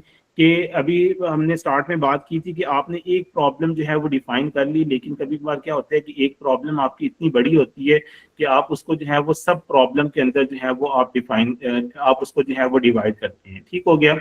अब जो है वो लेट्स सपोज आपको एक कॉमन से एग्जांपल दूं कि आप कोई नैनो पार्टिकल्स बनाते हैं और आप उस नैनो पार्टिकल की जो है वो इन वीवो स्टडीज भी करते हैं। इन वीवो सबसे पहले आप जो है वो इन सिलिको स्टडीज करते हैं, फिर आप जो है वो उसकी इन विट्रो स्टडीज करते हैं, फिर आप जो है वो उसकी इन वीवो स्टडीज करते हैं। यानी आपकी प्रॉब्लम एक थी, आपने उसके अंदर 3 स्टडीज कर दी, इन सिलिको, इन विट्रो और इन वीवो। तो आप इन सिलिको, इन विट्रो और इन वीवो को आप जो है वो अलग अलग सब प्रॉब्लम जो है वो बना सकते हैं। तो इस तरीके से जो है वो क्या होगा कि आपका जो रिसर्च प्रॉब्लम है वो बेसिकली जो है वो मैनेजेबल हो जाएगा, आप इजीली जो है वो उसको जो है वो मैनेज कर सकेंगे। ठीक हो गया। तो लेकिन ये उस केस में होगा कि जब आपका रिसर्च प्रॉब्लम बहुत बड़ा है, लेकिन अगर आपका रिसर्च प्रॉब्लम इतना है कि वो इजीली मैनेजेबल है, फिर आपने उसको सब प्रॉब्लम के अंदर जो है वो डिवाइड नहीं करना। ठीक है, कि जैसे कुछ करेक्टरिस्टिक्स हैं कि ईच सब problem should be A completely researchable unit, कि आपकी जो एक सब प्रॉब्लम है वो बेसिकली क्या होना चाहिए, एक पूरा एक एक्सपेरिमेंट हो या एक कंप्लीट जो है वो रिसर्चेबल यूनिट हो। ये ना हो कि आपका एक छोटा सा काम था, आपने एक प्लांट था, आपने जस्ट जो है वो उसके नैनो पार्टिकल्स बनाने थे और आपने उस एक्सपेरिमेंट को आपने 4 सब प्रॉब्लम के अंदर डिवाइड कर दिए थे। तो फर्स्ट प्रॉब्लम ये है कि मैंने प्लांट तोड़ना है, दूसरी प्रॉब्लम ये है कि मैंने उसको साफ करना है, तीसरी प्रॉब्लम ये है कि मैंने उसको जो है वो मिक्स करना है, चौथी ये है कि मैंने उसके नैनो पार्टिकल बनाने हैं। तो ये चीज जो है वो क्या है कि ये सही सब प्रॉब्लम नहीं है। तो मोस्टली आपके बीएस लेवल पे जो है वो जो आपकी सब प्रॉब्लम कम होती हैं, लेकिन एमएस या पीएचडी लेवल पे क्या होता है कि आपकी जो प्रॉब्लम्स होती हैं उनकी जो है वो सब प्रॉब्लम, अगर आपकी सब प्रॉब्लम है तो वो इस तरह की होनी चाहिए कि वो कंप्लीट रिसर्चेबल यूनिट हो, और जो है वो जो आपकी जो हर एक सब प्रॉब्लम है वो इस तरह की हो कि जो आप इंटरप्रिटेशन ऑफ डाटा कर रहे हैं, जो आपकी जो मेन जो प्रॉब्लम है वो उसके साथ जो है वो बेसिकली लिंक करती हो। ये ना हो कि आपकी सब प्रॉब्लम कुछ और हो और आपकी जो मेन प्रॉब्लम है वो कुछ और हो और आपकी जो सब प्रॉब्लम है वो कुछ और हो। ठीक है। अब एक और चीज कि the sub problem must add up to the totality of the problem, कि जब जितनी जितनी आप सब प्रॉब्लम्स को आप सॉल्व करते जाएं तो बेसिकली आपकी जो मेजर जो रिसर्च प्रॉब्लम है वो आपकी जो है वो सॉल्व होती जाए। ये ना हो कि आप जो है वो सब प्रॉब्लम्स आपकी कुछ और हों और आपकी जो है वो मेजर प्रॉब्लम कुछ और हो, तो उससे जो है वो क्या होगा कि आप सब प्रॉब्लम्स आप सॉल्व करते जाएंगे तो उससे आपकी जो मेजर जो रिसर्च प्रॉब्लम है वो आपकी सॉल्व नहीं होगी, आप उसका जो है वो आंसर जो है वो फाइंड आउट नहीं कर सकेंगे। यानी ये चीजें जो है वो कह लें कि एक दूसरे के साथ जो है वो इंटरलिंक्ड हो। फिर के सब problem should be small in number, जो अभी मैंने आपको बताया था कि अगर आपको लगता है कि आपकी प्रॉब्लम जो है वो बड़ी है तो फिर आपने उसको सब प्रॉब्लम के अंदर डिवाइड करना है, लेकिन फिर भी आपने उसको कोशिश करनी है कि एक प्रॉब्लम को आप 2 या 4 या मैक्सिमम जो है वो 6 सब प्रॉब्लम में जो है वो डिवाइड कर सके, उससे ज्यादा नहीं करें। क्योंकि कभी बार ये होता है कि सब प्रॉब्लम को सब प्रॉब्लम बनाने का पर्पज ये होता है कि हम उसको इजीली मैनेज कर सकें, लेकिन कभी बार ये होता है कि हम जो मेजर प्रॉब्लम होती है उसको इतनी ज्यादा सब प्रॉब्लम के अंदर डिवाइड कर लेते हैं कि वो हमारे लिए पहले से ज्यादा मुश्किल हो जाती है। ठीक है, तो आपने रीजनेबल जो है वो नंबर्स की जो है वो सब प्रॉब्लम बनानी है ताकि वो इजीली मैनेजेबल हो। बेसिक आपका पर्पज ये था कि आप अपने एक्सपेरिमेंट को जो है वो मैनेज कर सकें। ठीक हो गया, बाकी यहाँ तक था। बस आगे जो है वो इस जो पूरा जो कह लें कि लेक्चर कह लें, जो भी सेशन कह लें, इसमें जैसे हमने ये देखा कि रिसर्च क्या है कि आप जो है वो एक ऐसा सिस्टमेटिक प्रोसेस है जिसके थ्रू जो है वो आप फैक्ट्स को फाइंड आउट करते हैं या आप एग्जिस्टिंग नॉलेज को जो है वो आप अपग्रेड करते हैं। ठीक है, फिर जो है वो या जो है वो आप प्रॉब्लम का जो है वो सोल्यूशन निकाल रहे होते हैं। और रिसर्च करने के लिए सबसे पहली जो चीज आपको जरूरत थी वो क्या थी, आपके पास जो है वो रिसर्च प्रॉब्लम थी। रिसर्च प्रॉब्लम जो है वो ऐसी स्टेटमेंट होती है जो कि आंसरेबल है, जिसको जो है वो आप टेस्ट करना चाहते हैं, और उस रिसर्च जो आपकी जो रिसर्च प्रॉब्लम है उसकी बेस पे जो है वो फिर आपका पूरा एक्सपेरिमेंटल डिजाइन जो है वो चल रहा है।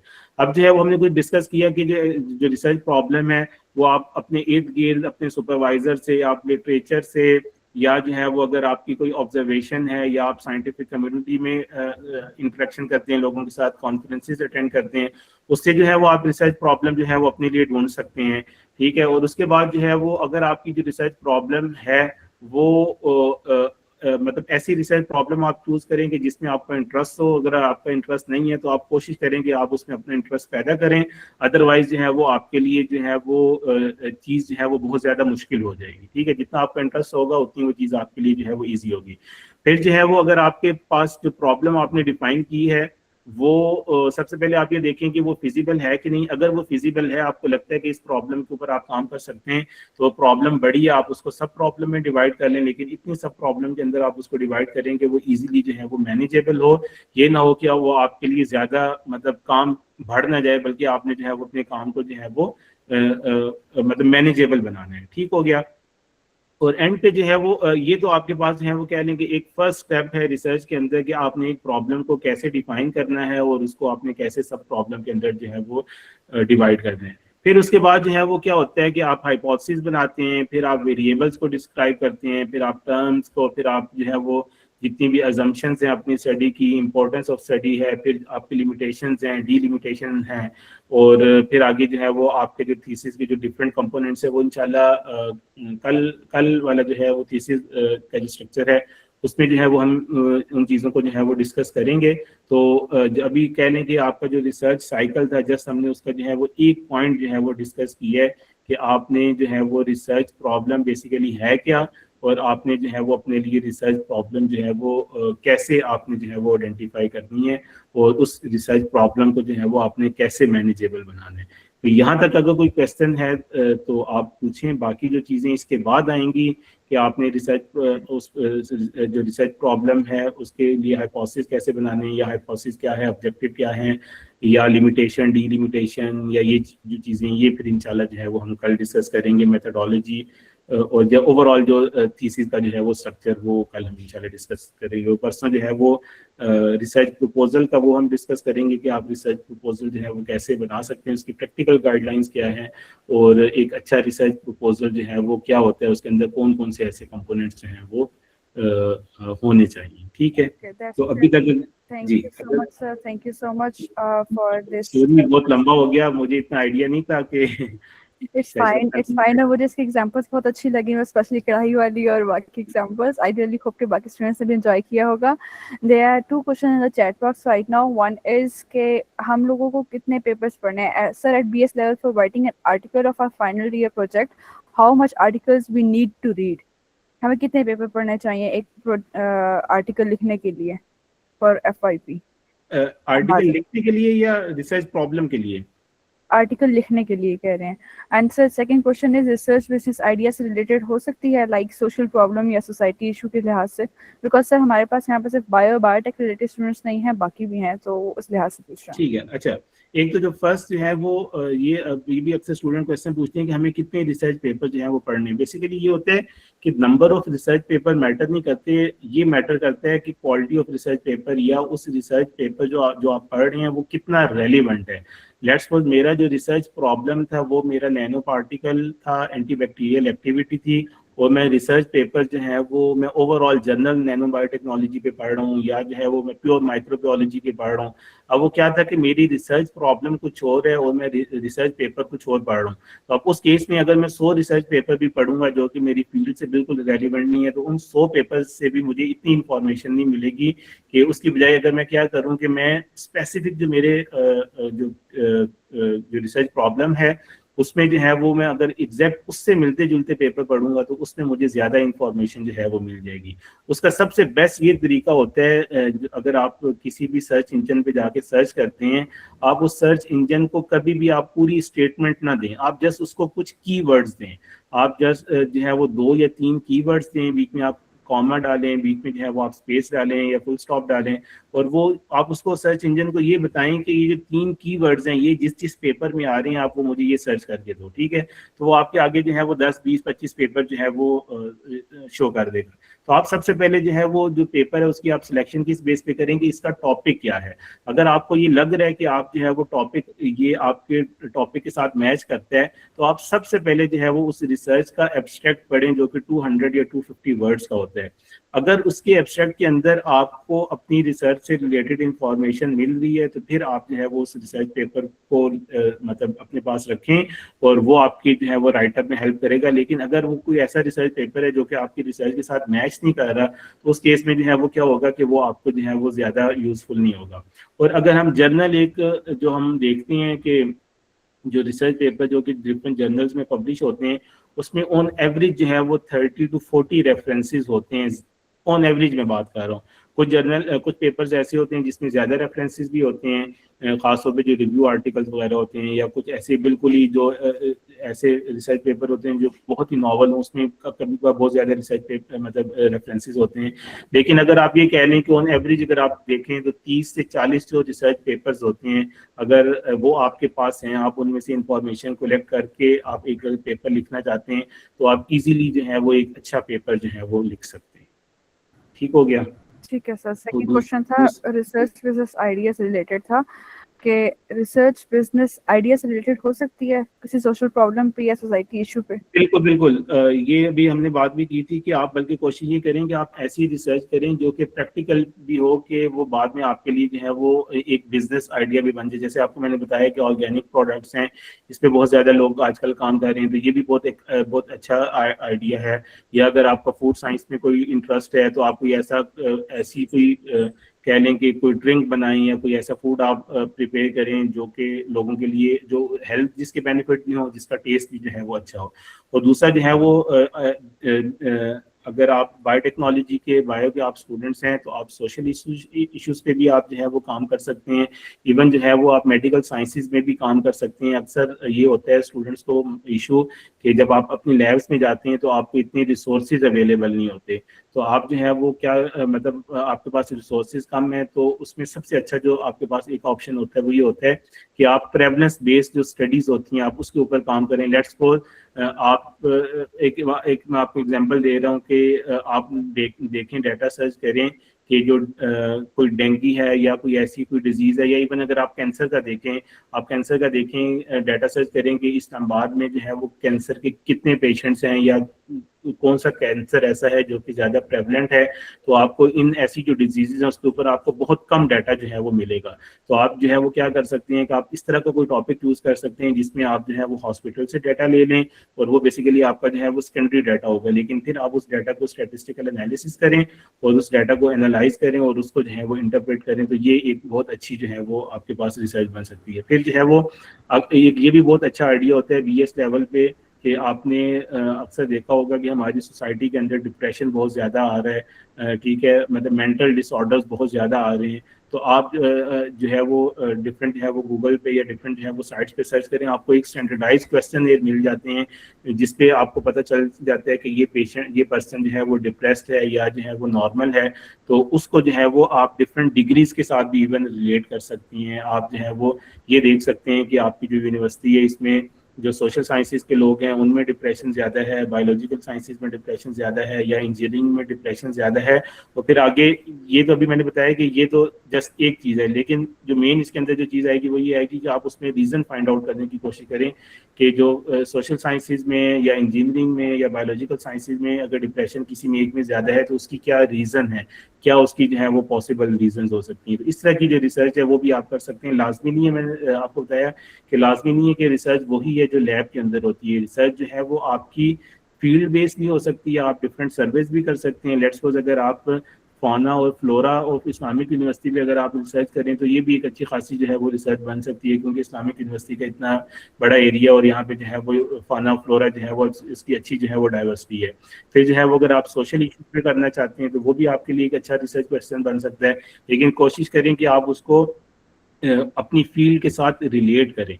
ये ना हो कि आप बायो के स्टूडेंट हैं और आप बिल्कुल जो है वो किसी एक ऐसे टॉपिक पे काम कर रहे हैं कि जो बिल्कुल आपकी फील्ड के साथ रिलेट नहीं कर रहा। तो उस केस में ये होगा कि वो अगर आप उस थीसिस को सबमिट करेंगे अपनी डिग्री के लिए तो वो डिग्री के लिए वो एक्सेप्टेबल नहीं होगा, लेकिन अगर आप उसको एज ए पेपर पब्लिश करना चाहते हैं तो पेपर के लिए जो है वो रिक्वायरमेंट कोई नहीं होती। उसमें वो ये नहीं देखते कि आपका फील्ड ऑफ जो डिसिप्लिन है वो या फील्ड ऑफ स्टडी जो है वो आपकी बायो और आप जो पेपर है वो आप जो है वो मेडिकल साइंसेज का पब्लिश कर रहे हैं, तो उसमें ऐसा कोई इतना इशू नहीं होगा।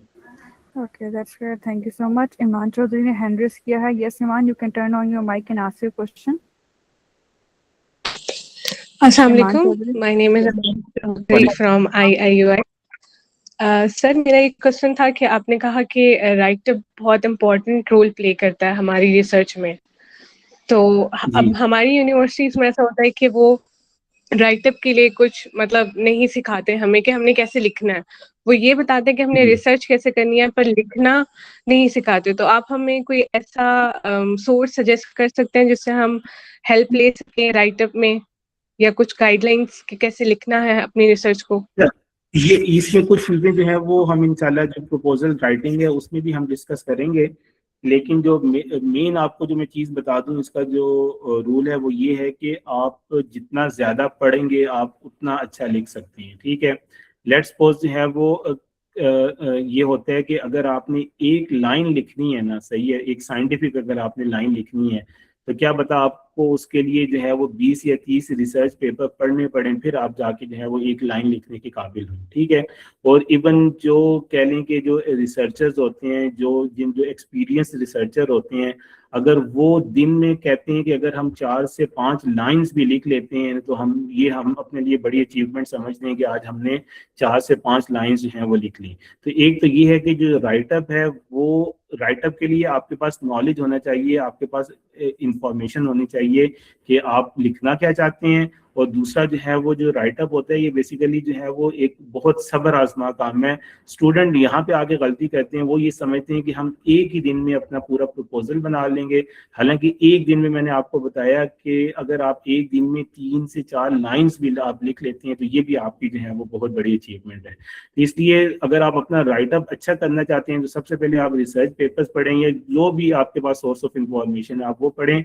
आपके पास इंफॉर्मेशन ज्यादा होनी चाहिए जो जिसको आप एक्सप्रेस करना चाहते हैं। और दूसरा जो है वो ये है कि आप उसको प्रैक्टिस करें, आप लिखें और उसको प्रूफ रीड करें। और जो फर्स्ट आपका जो कभी भी ड्राफ्ट होता है वो हमेशा इतना अच्छा ड्राफ्ट नहीं होता। आप जो है वो क्या करें कि एक लाइन लिखें, तो एक लाइन को लिखने के बाद आप उसको 10 दफा रीड करें और 10 दफा आप खुद से देखेंगे इसके अंदर क्या करेक्शन है, क्या इसके अंदर जो है वो गलती है, आप उसको इम्प्रूव करें।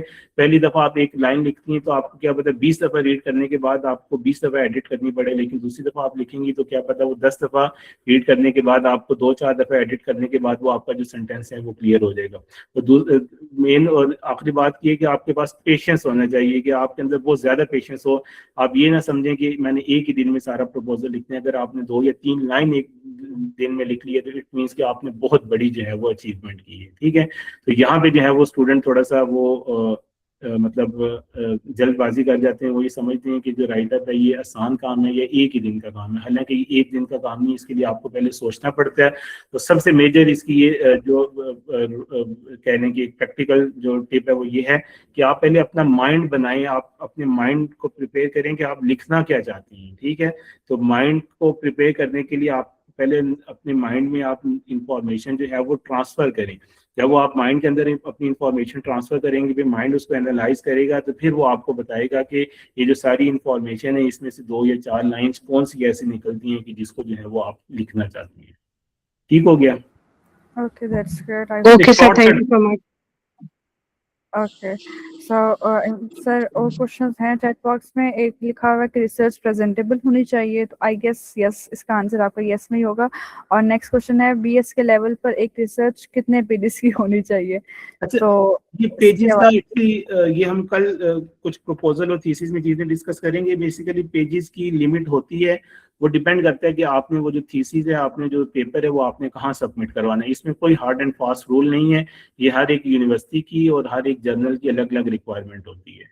Okay, that's great. और सर मोहम्मद अहमद ने हैंड रेज किया हुआ है, हम उनका क्वेश्चन लेते हैं और उसके बाद इंशाल्लाह वाइंड अप करते हैं। ठीक है, yes Mohammad Ahmad, you can unmute your mic and you can ask your question. अस्सलाम वालेकुम सर। वालेकुम अस्सलाम।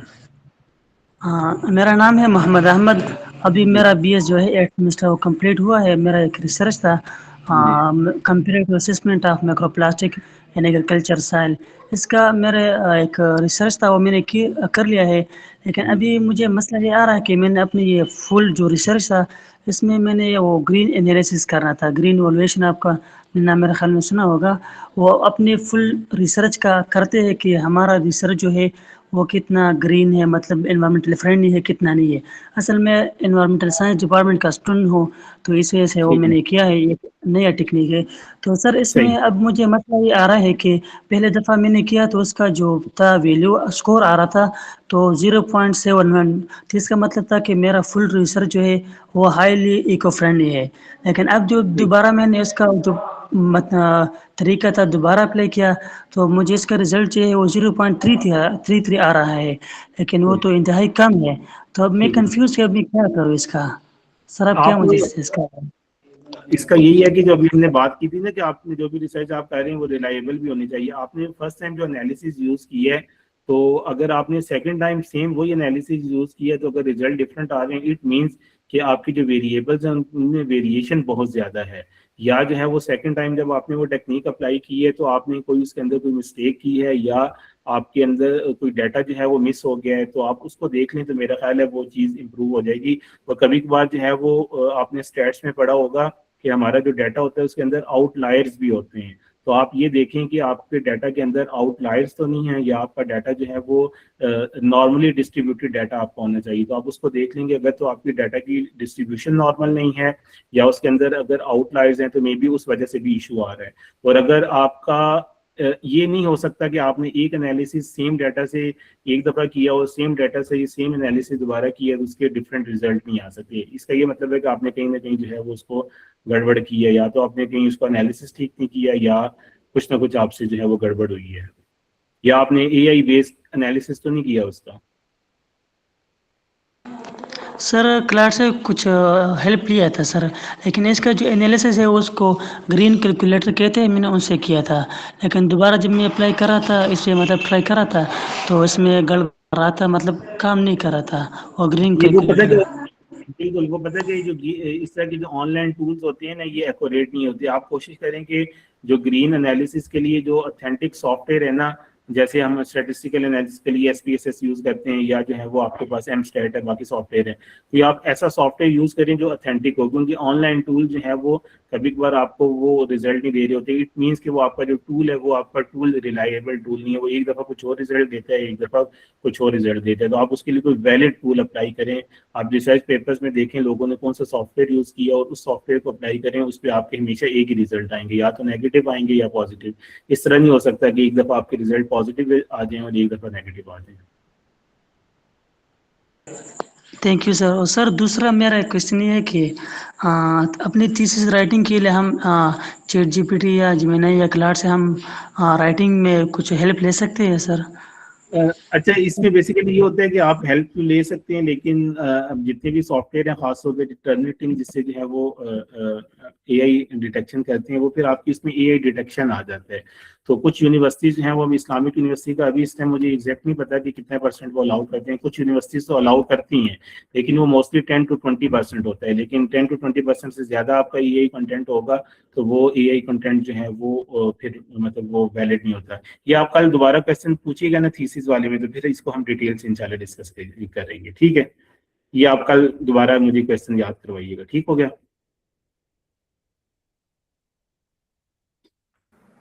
I guess it's clear now. Thank you so much for time. Discussion थोड़ा सा लंबा हो गया, जी जी, मुझे फर्स्ट छोटा हो सेशन जाएगा।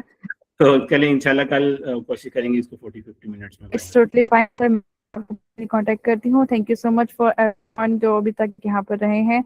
हमारी 50% अटेंडेंस ड्रॉप हो गई है, but I am so happy कि यहाँ पे रहे और उन्होंने कुछ सीखा होगा और इंशाल्लाह कुछ पॉइंट लेके गए होंगे यहाँ से आज इंशाल्लाह। So thank you so much for joining. इंशाल्लाह कल 6 बजे हम मिलते हैं। इंशाल्लाह। हाफिज़ एवरीवन। Thank you.